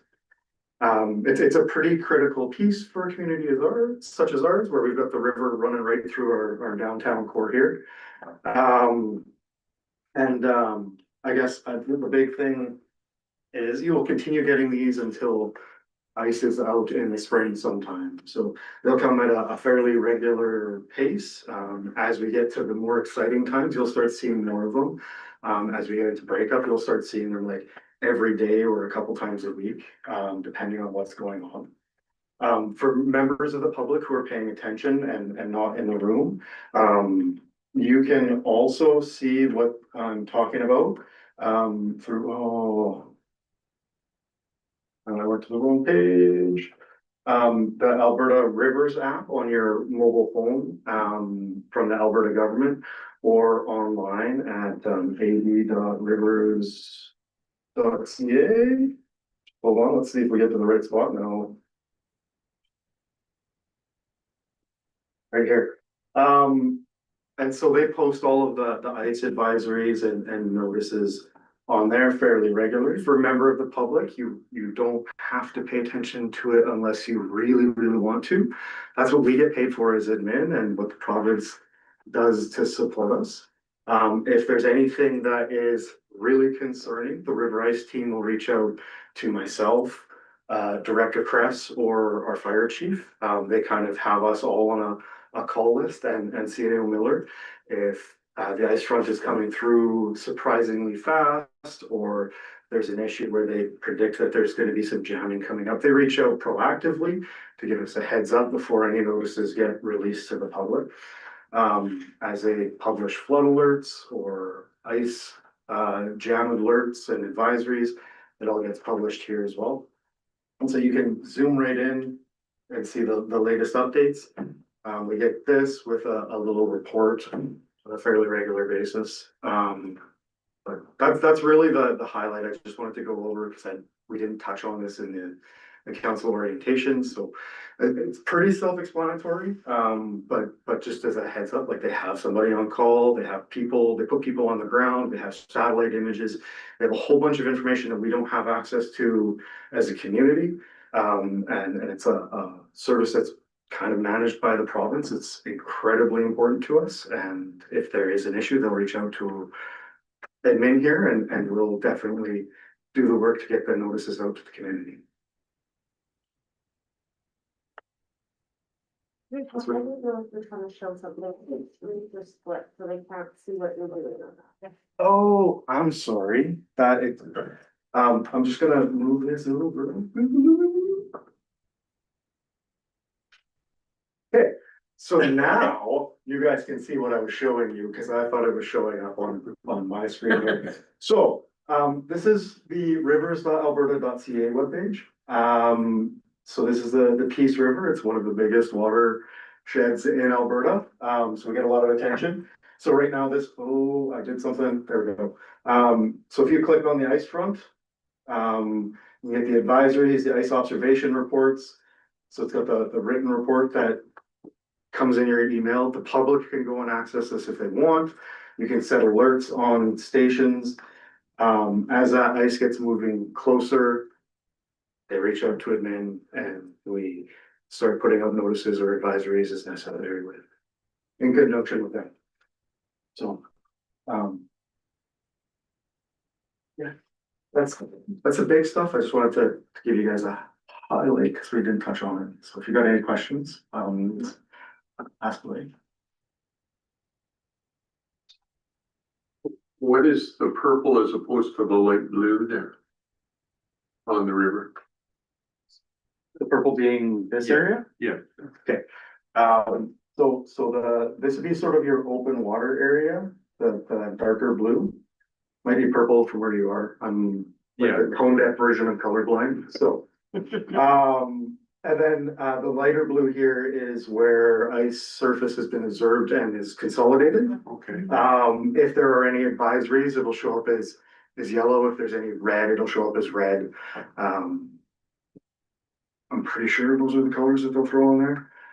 And then, yeah, if you wanted to go and look at water levels, like that's the same app, the same program, it's all there. It's just a different group of the same river forecasting team.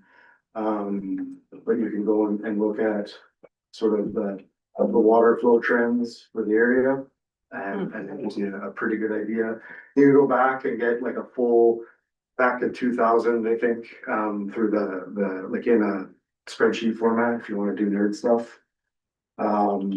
There's a couple stations in town here. One's maintained by BC Hydro, one's maintained by Environment Canada. And then there are a number sort of upstream at important points. So when we're trying to look at what's going on, we're looking at multiple stations all the way across the watershed, even as in to see what's coming down from BC Hydro as the ice is showing up. Interesting.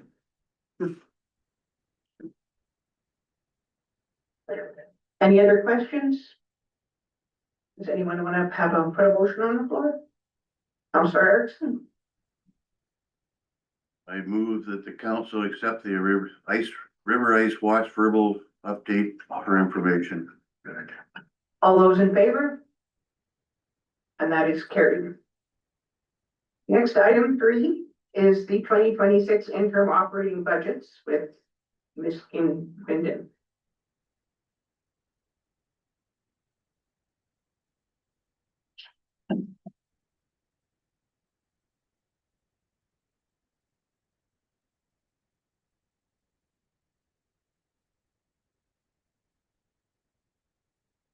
Thank you, Madam Mayor. I bring before you a copy of the 2026 proposed interim operating budget. The fiscal year end for the town is December 31st, as with all municipalities. As we have not completed the budget deliberations for 2026, right now, the town does not have an approved 2026 budget for January 1st. We do need to adopt an operating budget to continue our day-to-day operations. But under the Municipal Government Act, we have the option to bring forward an interim operating budget. So we bring before you a draft interim budget, which is 50% of the 2025 tax supported and utility budgets. And the detail is in Appendix 1. So we have,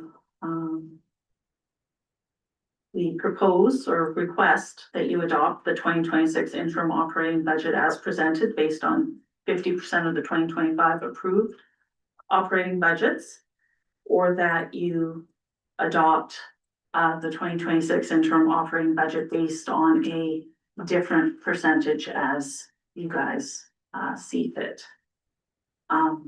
Either way, bringing forward or passing an interim operating budget provides us time and you time as well to discuss the 2026 budget and go into detail in the upcoming year before we pass then either February, March-ish, certainly before May is what we're looking at. Any questions? So if memory serves me right, the budget was passed, last year's budget, sorry, was passed in December. So is there a reason that we are several months behind as far as budget deliberations right now? The budget passed last year in December, but the work that went into it was in September and October, which in this year is old council elections. Okay.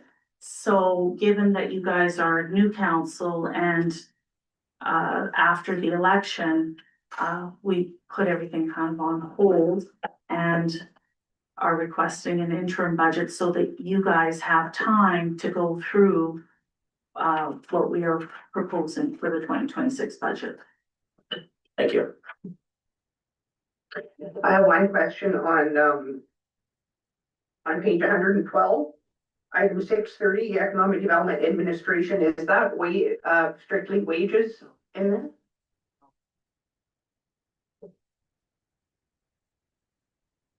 No, it's not strictly wages, no. Okay, thank you. Anybody else have any questions?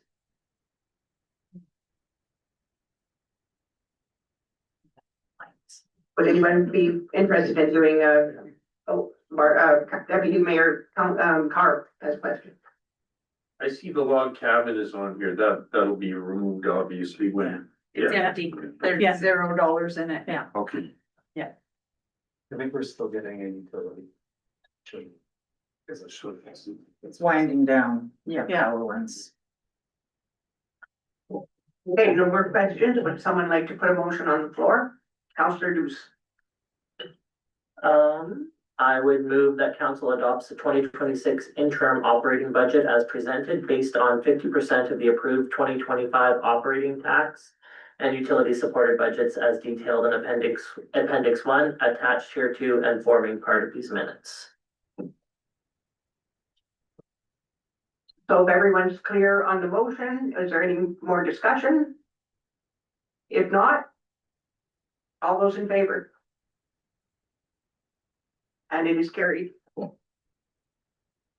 Moving on with Ms. Gwynn again is number 4, a draft capital budget. Thank you, Madam Mayor. We are bringing forward tonight a first look at the draft 2026 capital budget. This is a first look to give you guys the opportunity to provide feedback. I'm going to go through the process, discuss some of our funding sources, and we have the detail with the listing and description of all the 2026 capital plan items by department. So to lead off, the process is basically the directors and managers prepare lists of capital projects that they wish to pursue for the following year. It is reviewed with the Director of Corporate Services and with the CAO. And then we go through the reserve and the capital funding balances to determine how we are looking to fund these projects. And capital purchases can be funded through reserves, which are our savings. We can take out a loan in certain instances. I have local improvement levies on there, but none of our capital projects for this upcoming year would apply to have local improvement levies on them. And grants. The two most common grants you will see are the Local Government Fiscal Framework, LGFF, which formerly was Municipal Sustainability Initiative, MSI, and the Canada Community Building Fund, which used to be known as gas tax. We get funding every year for both of those two grants that we can then apply to capital projects. We have other provincial and federal grants available, but those usually require an application process. You will also see that we have carry forward amounts for some of the projects. Sometimes projects take more than 1 year to complete. So for those items that are going to carry forward, we've included them so that you can see them. But in many of the cases, some of the cases, there's additional funding, and a lot of the cases there isn't. Okay, so to lead off with the details, we're starting with corporate services. So the new items for 2026 include IT evergreening for $50,000. Last year, there was a major project to upgrade the computer systems as I think Windows 10 or 9 was no longer being supported, so we had to upgrade. That is completed, but now we have servers that need to be replaced. So that's what that $50,000 is for. We've got a number in there for the new town hall renovations for 2.25 million.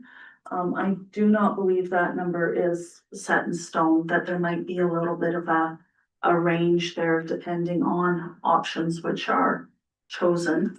But that is a ballpark for purposes of this discussion.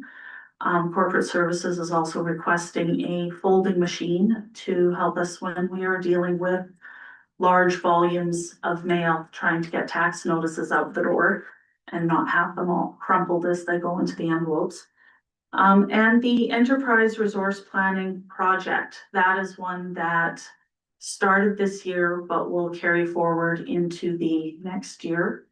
Corporate Services currently uses a program called Diamond for its property taxes, utilities, payroll, HR, finances, and its end of life is 2029. It will no longer be supported. So us and a number of other municipalities are looking at their options at this point.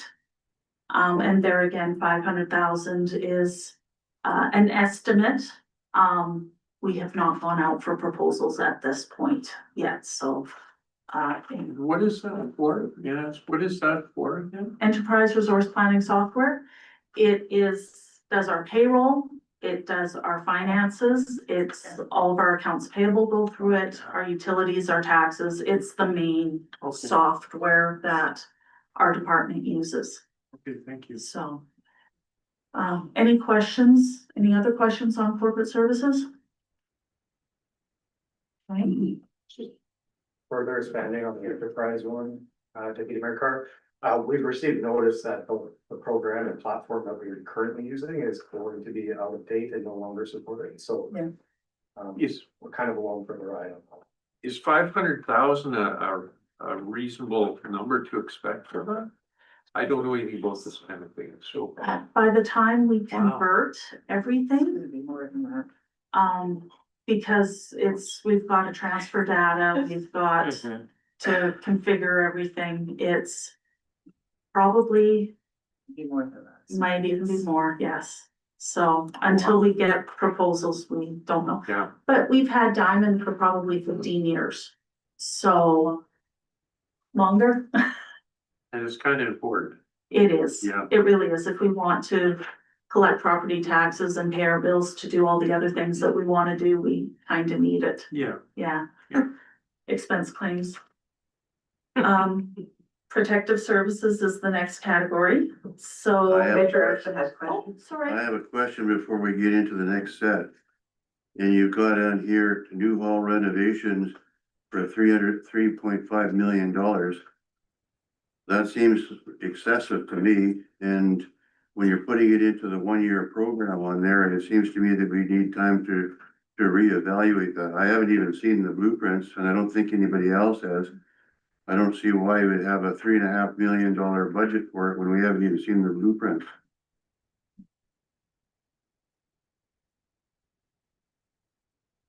Leon Miller? Madam Mayor, that is a preliminary number. It's just a place marker, so that number may or may not get adjusted following discussions on the building with council, which this evening, post our council orientation session, will begin to discuss that, exact project. And then again, this is we're not asking for any meetings. We're just putting it on the table to demonstrate and start the conversation. My concern overall is that the forestry industry is very weak right now. The high level has gone down. There's been pulp mills go down in BC and Quebec. West Fraser has laid off people in Manning. And I know that when we're talking about Mercer, that there's some the chances that there won't be cut off there as well too. But I think that we have to be very careful when we're doing things to make sure that we're not dealing things without any thought to it.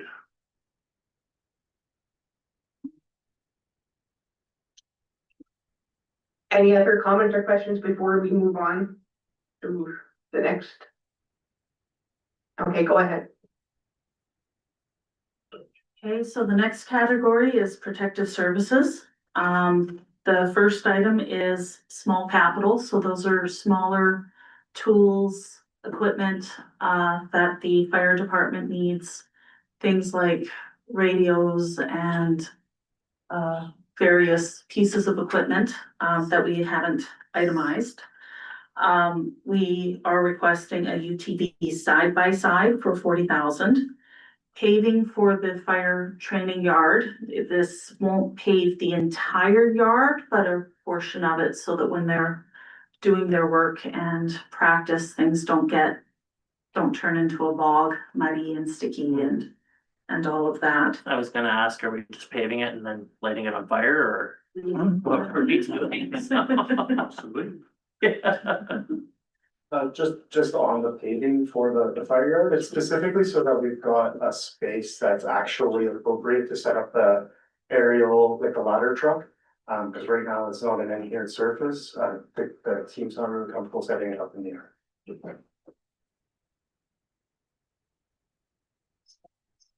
A used engine for $500,000. We have two older engines that are in use. And frequently one or both of them need repairs. So I believe the fire department is looking for a quality used engine to bridge the gap until we eventually acquire a newer replacement. Emergency response capital for $100,000 to continue to grow our kit of emergency response equipment for when disaster hits. And CPO truck replacement for $70,000. We are currently leasing a unit for use. This is an estimate to buy it out. So any questions on protective services? Counselor Ford? Yeah, I'm just curious about the used engine. And the reason why I bring that up is when we originally did the purchase on the aerial, the CAO at the time was looking at buying used, and the department and the department and everybody didn't want used because we'd be inheriting somebody else's possible problem. So why used and why not new? 3 times the price.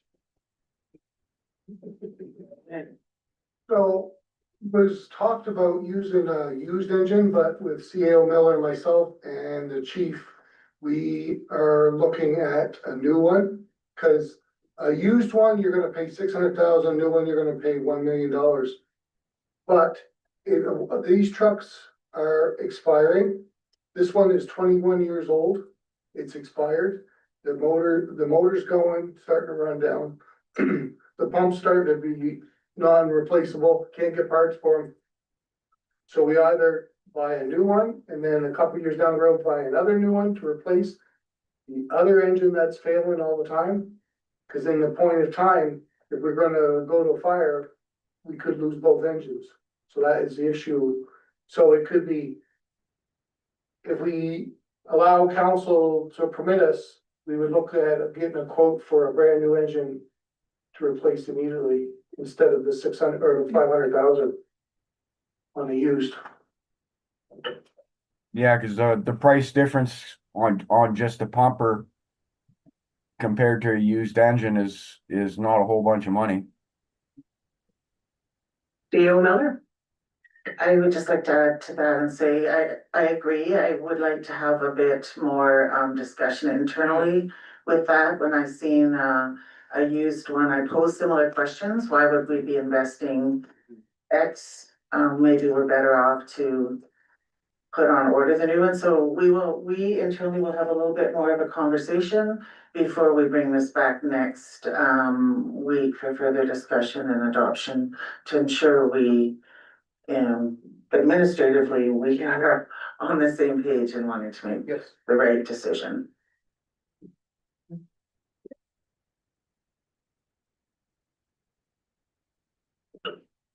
Any other questions on protected services or move on to community services? I think we can move on. Move on. Okay. Community services, The first item is a sidewalk by Glen Mary for $250,000. And that is an item that I believe Director Bell is working on a grant for that will cover approximately half of the cost. So for that one, we're looking at half either us or paying through one of our other grants or and half from this federal grant. Small capital, we are looking at having some solar powered crossing lights to improve safety at some of our intersections for pedestrians. The slide replacement upgrade, that one is a continuing project where we've looked into it and started it this year, but are looking at an additional $850,000 for 2026 to complete that. The wayfinding plan, phase one of it, there again, that one started this year, but will require an additional $200,000 for 2026 to move that forward. The next item is the wall between the change room, hallway and field house at the Baytex. We had put $60,000 in it in the 2025 capital budget, but when options were priced out, it was determined that the best option would actually cost $150,000. So we had 60 of it in last year's budget, but to move the project forward, we would need an additional $90,000. That one is more of a traffic control item in the Baytex. Small capital for the multiplex, $25,000. Ice resurfacer, $200,000 for replacing a Zamboni. Christmas lights, $50,000. Those would be the community lights. Does that include the fireworks? No, that's operational fireworks. Okay. This is just replacing the Lighted displays. yeah, the displays, Oh, thank okay. you, their heads are falling off and Yeah. parts are falling off. Just for context, we have about a dozen pieces of Christmas lights down in Riverfront Park. We are getting to end of life on a bunch of them. They're falling apart. Lights that they replaced multiple times at this point. To get the new ones, the new style Christmas decorations, it's about $10,000 to $15,000 a piece, right? It's not cheap, but that is. And that's the lower end. That's the lower end of Yeah. the pricing for the municipal like Christmas decoration catalog, because it's public facing. And they're large, right? These are not home decorations. So they are a little bit pricier, and we don't start replacing them in the next couple of years, or they're just gonna fall apart. Heavy skiers. Crazy. And the last item is a tool cap for predominantly trail maintenance, I believe, for $125,000. Yeah, and parks use and some And what? parks use, the park, I'm sorry, the park staff typically use the unit in the summer for maintenance operations, but it's predominantly used in the winter for trail maintenance with the sanding box in the back. And it's close to end of life. Deputy Mayor Carr? I didn't see anything in here in the community services or in the infrastructure about repair of the Riverwalk at the north end. That's in operational. Okay. It's in the operating budget, in the proposed operating budget, because it's maintenance of the trail, so it's not a capital project. It's an operating project. It's a big proposed significant dollars though. Sorry, I didn't see it in there. no, not, it wouldn't, it doesn't show in the capital. So it's 250 we proposed in the operating budget for the next section, yeah. The CEO hasn't seen that section in the budget.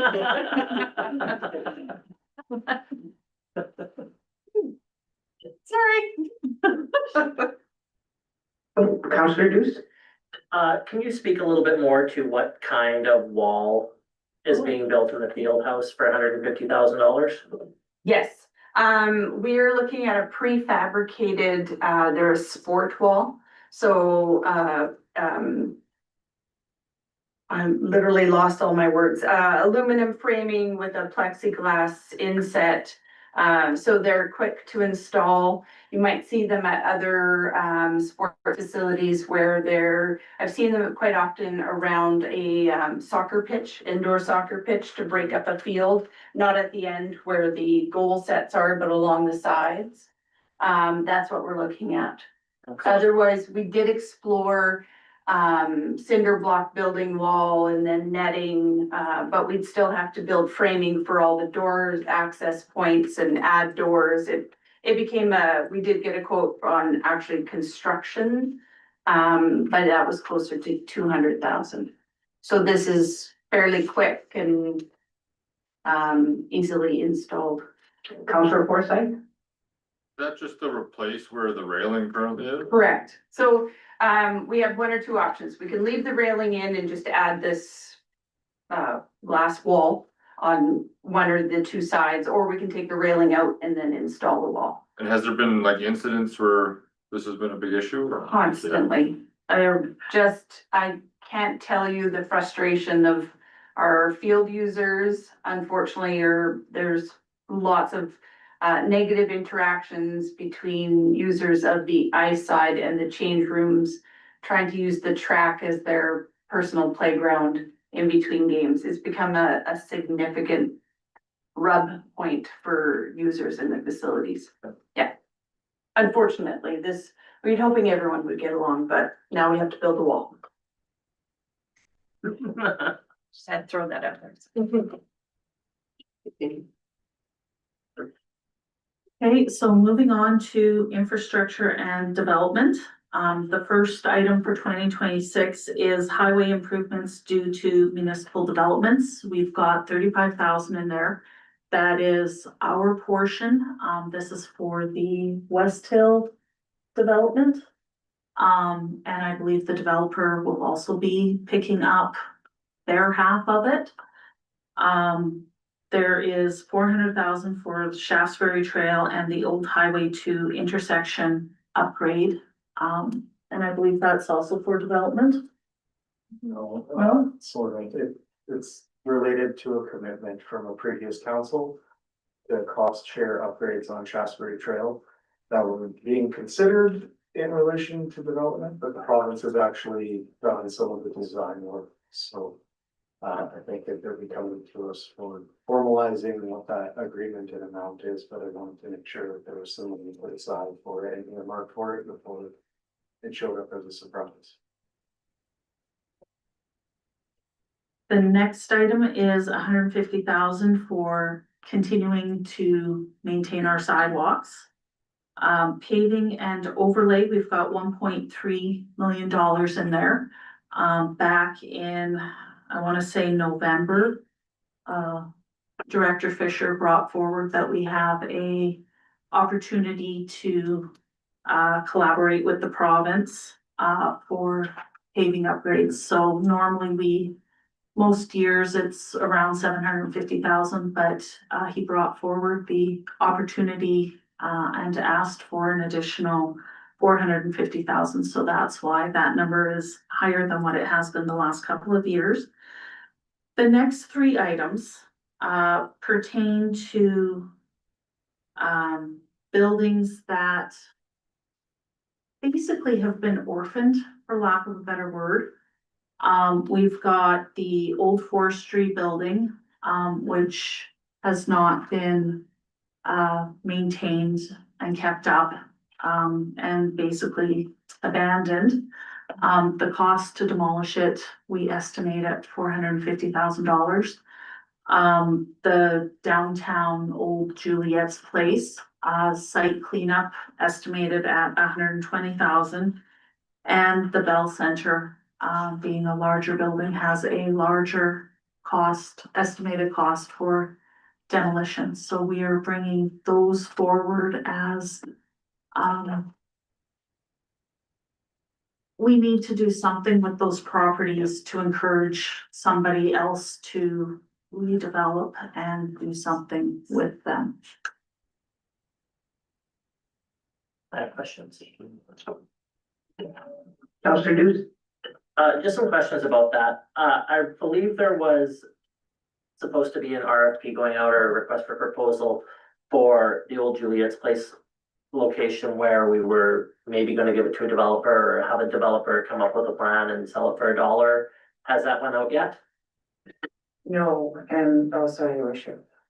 I know, and I know now that I know what the cost is going to be to demo and remove it, it won't be, nobody's gonna jump on that. Yeah, so I've come to realize that we're gonna have to remediate it and then try to sell it, but still encourage at a bargain deal, to get it developed, but nobody's gonna take on that cost now that I know what it is gonna be. And regarding the Bell Center demolition, the 1.25 million or 1.22 million, that property was foreclosed on by a lending institute, if memory serves right. Do we have any indication on that? Because I would be certain that a lending institute would have more money than we do. You want to speak to that? If you want to, you can. All I know is that the lending facility has walked away from that property, so they've withdrawn their interest in the property. I believe the company's bankrupt that owned it, and so we have nobody to go to. So my question would be, how could somebody seize the property or foreclose on it and then wash their hands of it with no repercussions? Do we have no legal authority to go after them on any grounds? I don't know if the financing company actually seized it or not. I do know that the Bell Center is actually a number of different parcels. And I want to say approximately half of them went forward for tax auction 2 years ago, 2024. And there was no bids, no nothing. And usually if a finance company plans to sell it and do anything with it, they'll come in and pay off the taxes so that they can own it free and clear. And we did have some inquiries from the finance institution, and basically he went like this. Who is the finance company? Because it seems to me that you should be sending a demand letter out to that company as to that lending institution as well too. Similarly with the old forestry building, is that owned by forestry or not? No. No, Who owns it? That's. Yeah, I don't know. There was multiple legal. I got some closed session item. Deputy Mayor Carr? So we have not taken title of any of these properties then, is that correct? Juliet's Place, we took title to. The forestry building, if we wanted to, as it's gone through tax auction with no bids, we could take title to. We just haven't, because with the building on there, it's a huge liability for the town. So we haven't at this point formally taken a tax forfeiture title on it. And the Bell Center, we could on about half of it, and the other half probably within a year would be eligible for us to do a tax forfeiture title. So this is just preemptive to have the money there for when we do take title of the property. Correct. Okay, thank you. Your worship, I'm sorry, now. Director Bell? You helped to fit. I think it's really important to understand, as soon as a municipality takes ownership of any property, you become automatically liable. If we're not taking ownership of it, we are not liable for those properties. So this doesn't make us liable by putting funds into a budget, but it is the preparation if council so chooses to want to do something with those properties. Whether you make that choice or not, again, up to council, but just trying to close the loop on sort of the rationale there. And if I may, Madam Mayor, I'd like to see a little bit more research done on the Bell Center demolition, because it just doesn't seem right to me that someone can just seize the property and then wash their hands of it. So is there more information that you can bring back to us? I'm not saying anything against this budget, but just for future use. For future. Your worship, we will, engage legal and, see what they can uncover for us, yeah. Thank you. Yeah, that does seem.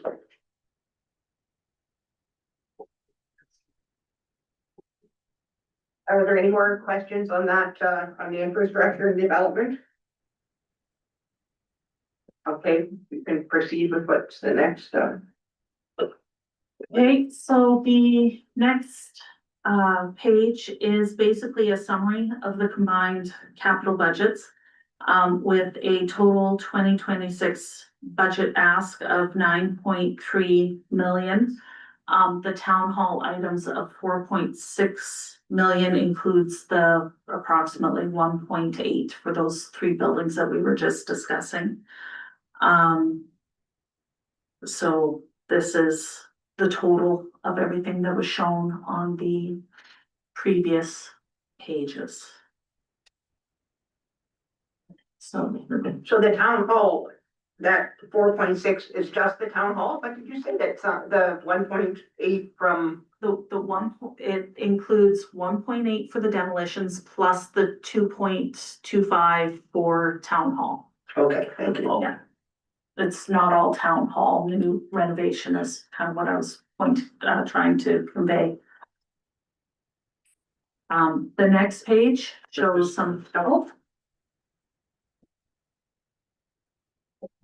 What is the tax supported reserves that follows that? What is that reserve fund? That is for how we are proposing to pay for these capital assets. We are proposing that 4.1 million would come out of our tax supported reserves. 94,000 out of the utility supported reserves. Those would be some of the items for water and wastewater. They both have small cap items under infrastructure. Grant funding from LGFF for 2.25 million. The gas tax CCBF for 450,000. The federal other 125,000. That's the grant application that Director Bell is working on for the Glen Mary sidewalk. And tax supported debt financing is what we are proposing for the town hall renovations. Thank you. I just have one question, Madam Mayor, if I may. Councilor Deuce, go ahead. So the only thing that I have a comment on this is our reserves, January 1st, 2025, were at almost $13 million.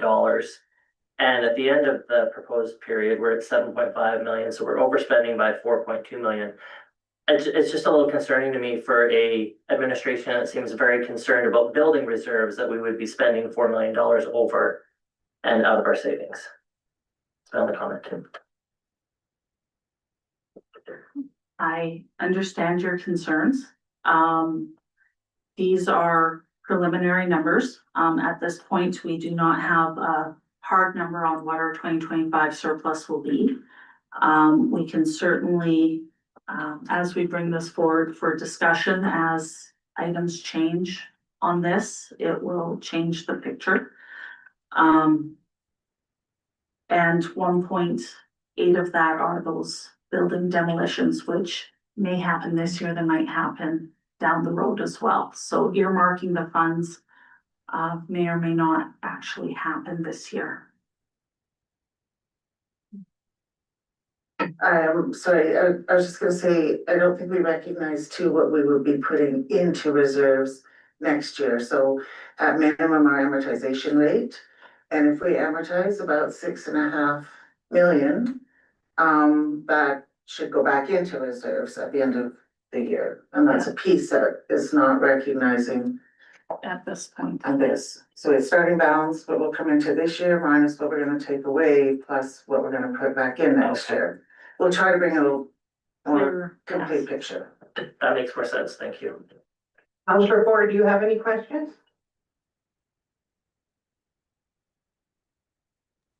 No, I don't.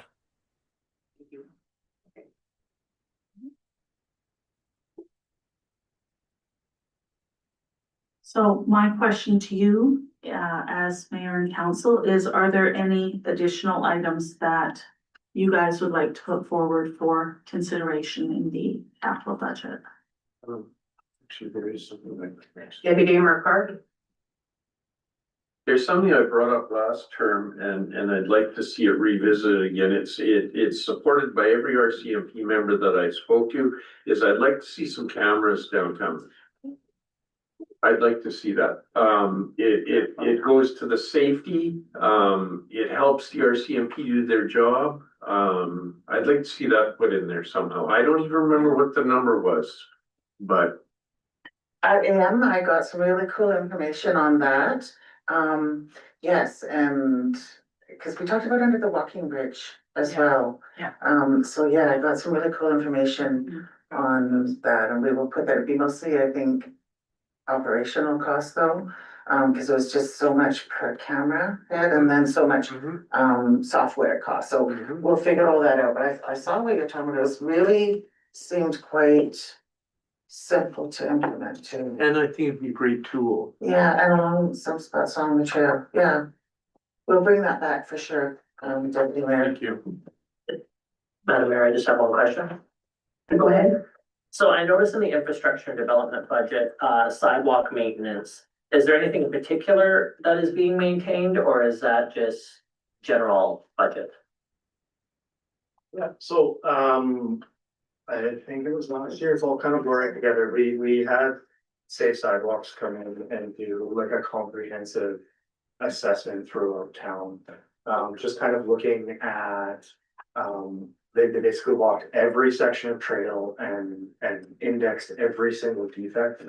And using, it's not like wholesale replacement, we're not talking like big chunks of new sidewalk. There might be small chunks and individual panels and stuff that get replaced.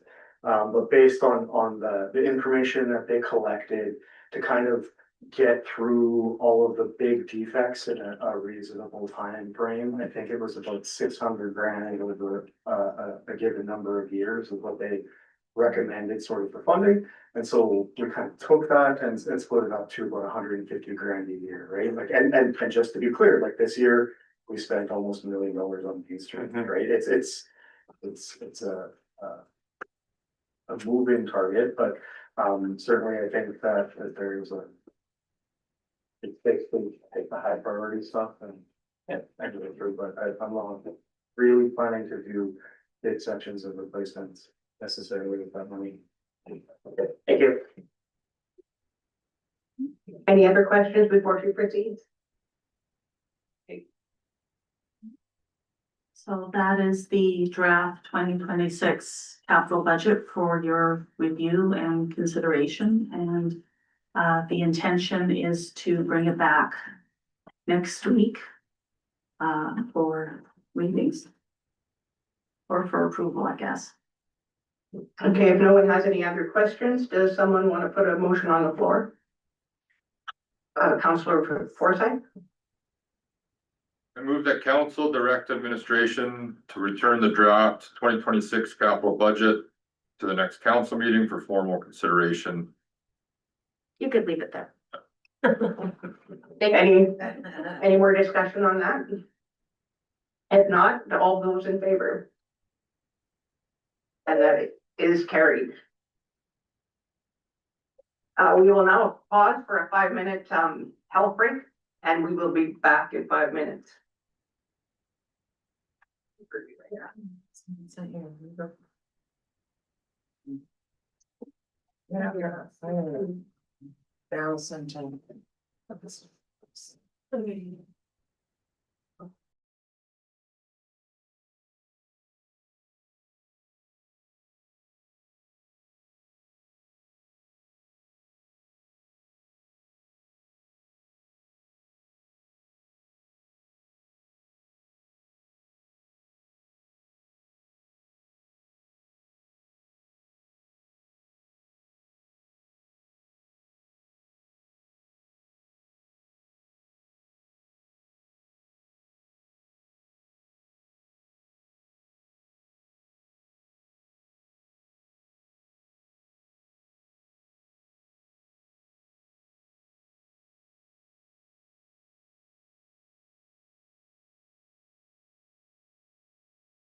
Bring somebody to do an assessment.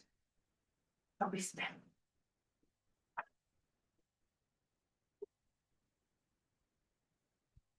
So we're back and we will be moving on to number 5, the 5-year draft capital plan with Ms. Guédon.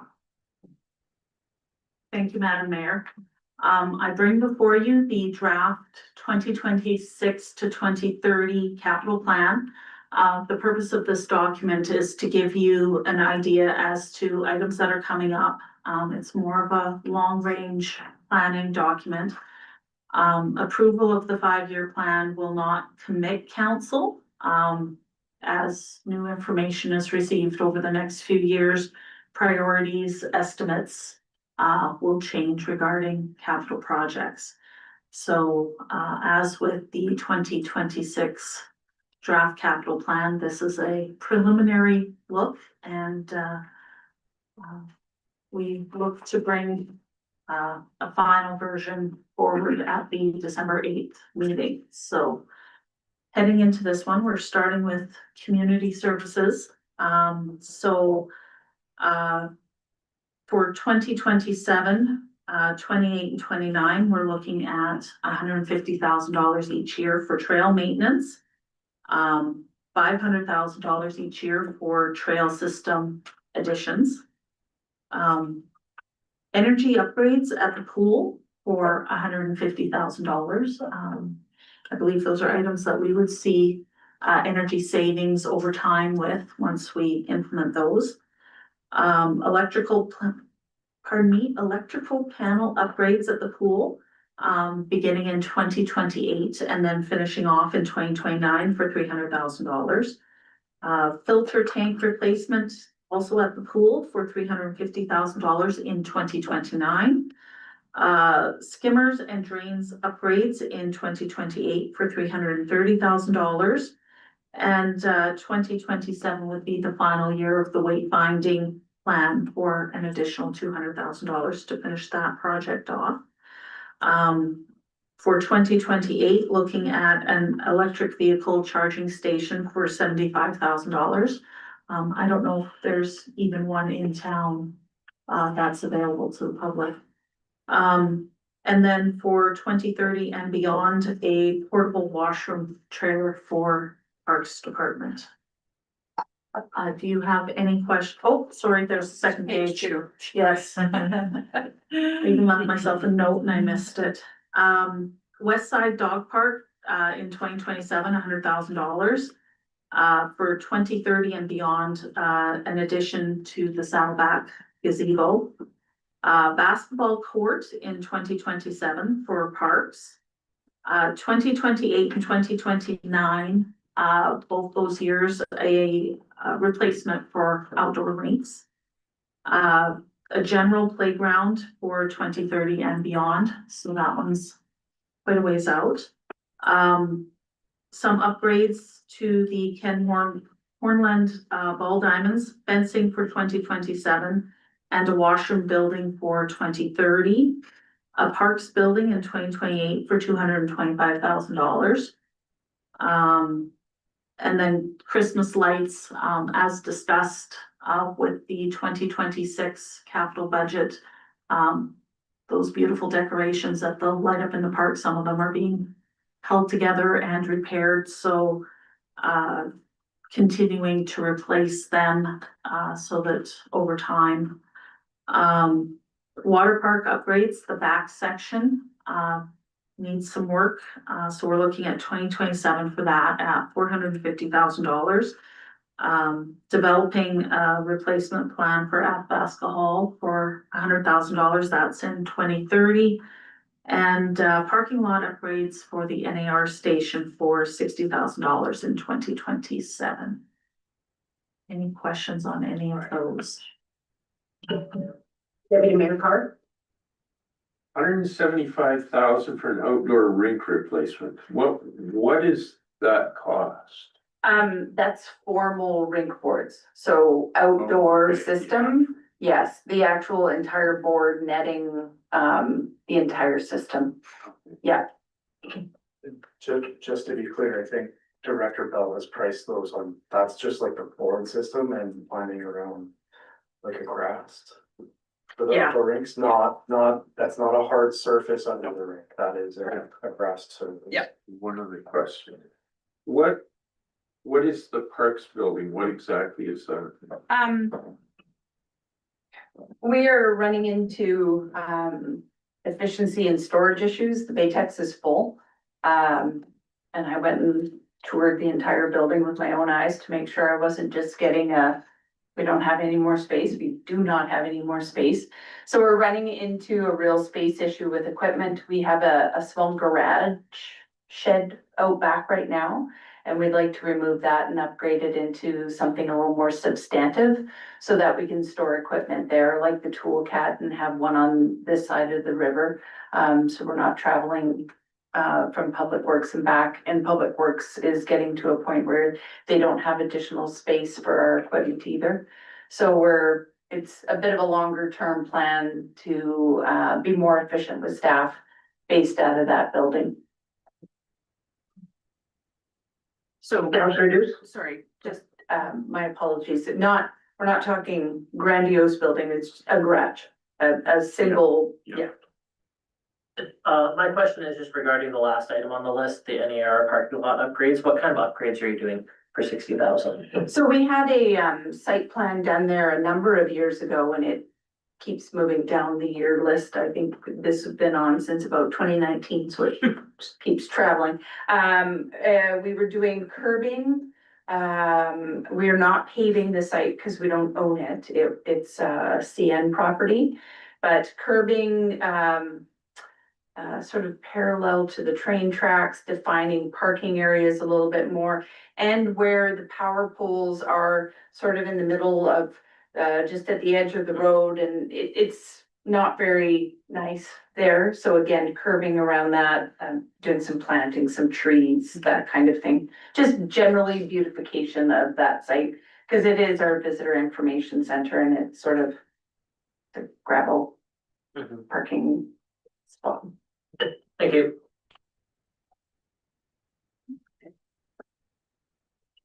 Okay, moving on to corporate services. For 2027 and 2028, we've got 60,000 each year for IT evergreening.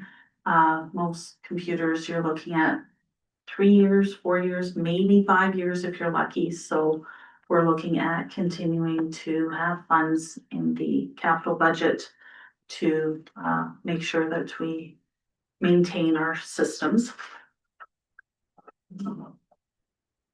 Moving on to infrastructure and development. The longer term plans, lift station number 7, we've got 2.3 million in 2029. 12-foot Davis Events Park Bridge repairs, we've got 750,000 for 2027. Sidewalk maintenance, 150,000 for each of 2027 and 2028. And then the large item in there is the wastewater treatment plant upgrades. 10 million for each of 2027 and 2028, and then 2 million for 2029. That's the big item that's driving the wastewater model rates. A review of the offsite levies in 2028 for 150,000. A sanitary sewer model and master plan for 2027 of 150,000. Paving and overlay, continuing to maintain our roads at 2 million a year for each of the years in the plan. Reservoir 353, we'll see some upgrades and renovations in 27, 28, and 29. That comes between all 3 years, it totals 5 million. The street sweeper in 2028 for $550,000. IDP updates for 150,000. Intermunicipal development plan. Ooh, yay, guess that one right here. And then continuing on, a generator at the water treatment plant. All of these are 2030 and beyond. That one would be roughly 2 million. A mobile generator for the facilities and lift stations, we'd be looking at 150,000 for that. Replacing, fixing the stairway to the high school. That's blocked off right now. That's 225,000. And then some water, sewer, road work, heading up to Cotton Hill for a little over $3 million, in 2030. Any questions on the infrastructure and development items? Councillor Babalola? These stairway to high school, did you say it's blocked off right now? Yeah, there was one concrete one on the south side, as you're heading up Kaufman Hill by Cool Springs. That one is closed off because it slid. I put something in the plan long-term to discuss. My recommendation is another functional staircase on the other side of it. Yeah. Not do anything, but the previous council was pretty adamant that we needed to have something in the plan, so there's something in the plan. But that's the cost to replace just that concrete stair. If council wanted to put a sidewalk around that was accessible, more accessible than a concrete stair. We're talking about a lot more dollars because it's a big retaining wall. It's, Okay. Yeah, I'm just thinking because it's a highway, I mean, high school stairway, maybe we should say it as some kind of priority because of the users, which are like the youths. Thank you. Councillor Deuce? I would tend to agree a little bit more with the stairway to the high school. It looks bad and it looks bad on us if we don't fix it for 5 years. The Kaufman Hill Road, the water sewer road, that's the road that runs in between the trailer park and the school, right? Okay. That was just wanted to clarify where that was, because that road is in terrible shape. it is, and actually it was, it's in something I was hoping to do with the overlay this year is more of a structural overlay.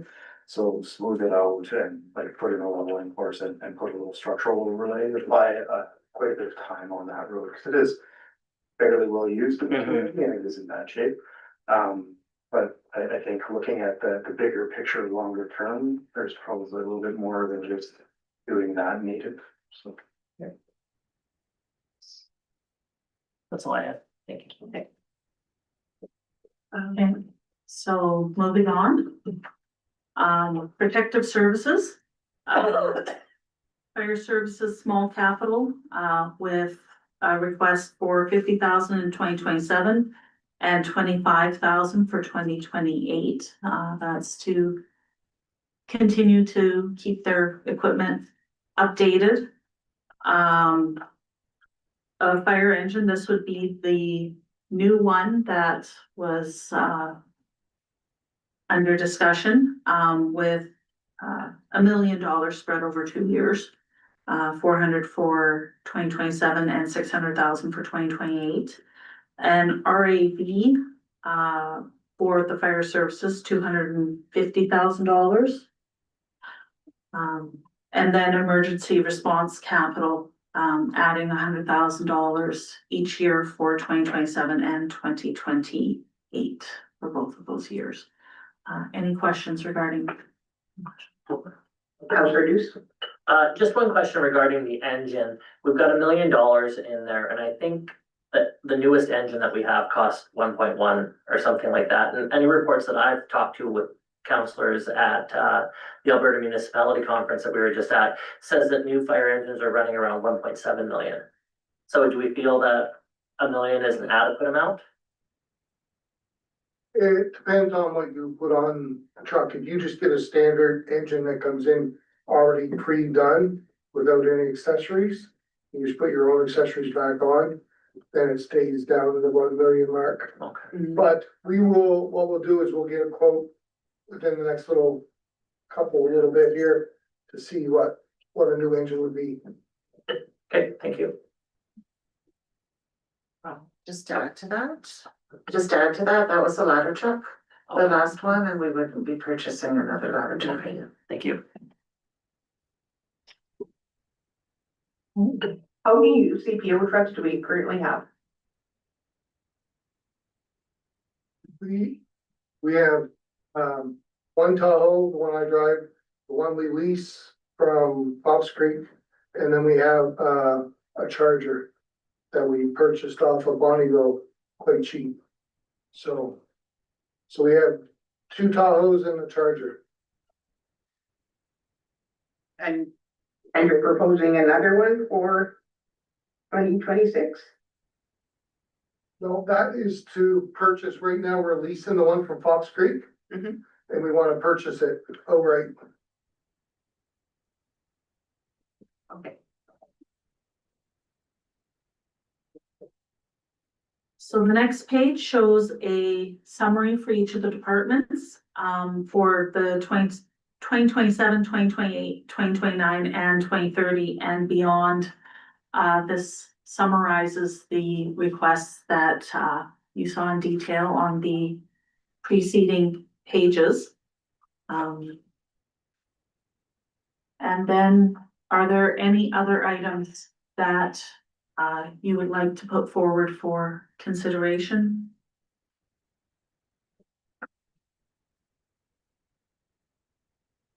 Dale Miller? Thank you. I just want to mention a couple of things. So it is a 5-year capital plan, or actually this is 4 years, right? Because we're gonna be adopting. So it's mandatory to adopt a 5-year capital plan.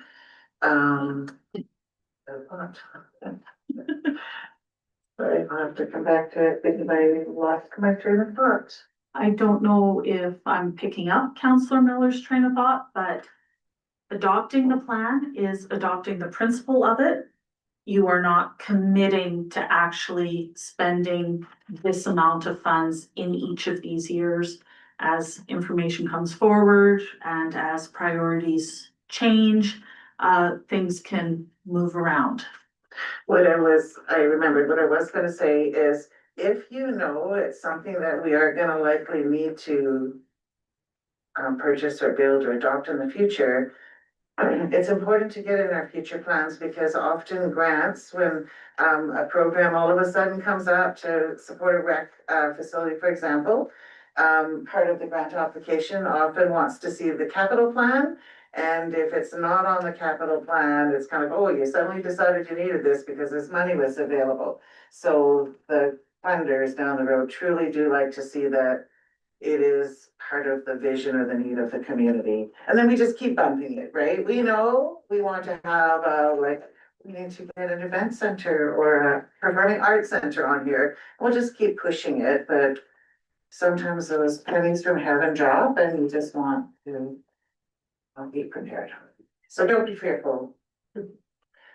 May I ask one question? Brent? So just to follow up on that, CEO Miller, so when would we likely see, I know the swimming pool has been up for discussion a lot, and I believe the lifespan is 15 to 20 years left on it with proper upgrades. So when would we likely see that coming forecast in the future? Yeah, it would need to get onto a 10-year. So once we would start building out a 10-year plan, and then we'll put it on that end of the 10-year and we'll just keep moving it. So by law, we have to have a 5-year. It's ideal as we expand and become better at our asset management program and plans, then we will build a longer 10-year capital plan, and then it would be there beyond. Thank you. Any other questions? If not, does someone want to put a motion on the floor? Counselor Babilow? I move that council direct administration to return to the draft 2026 to 2030 sorry, I'll start again. I move that council direct administration to return the draft 2026 to 2030 capital plan to the next council meeting for formal consideration.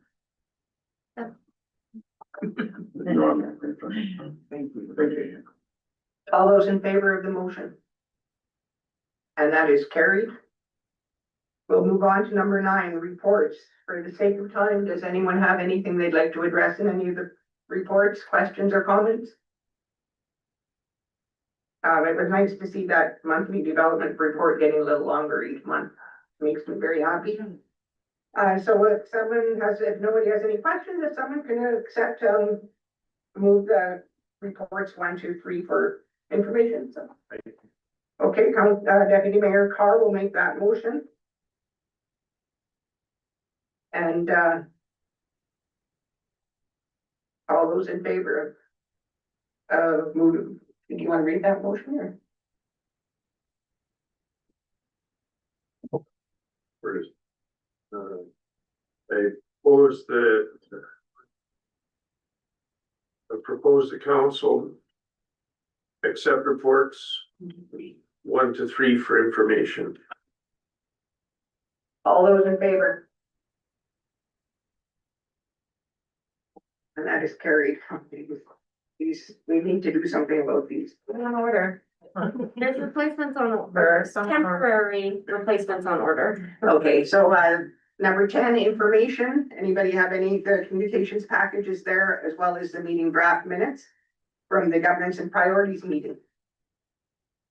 If there are no questions, or comments, Councillor Forsyth, Move the council accept items 10.1 and 10.2 for information.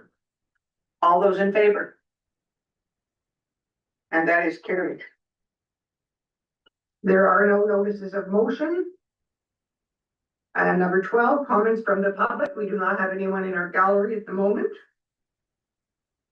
So now we will need a motion to go into closed session.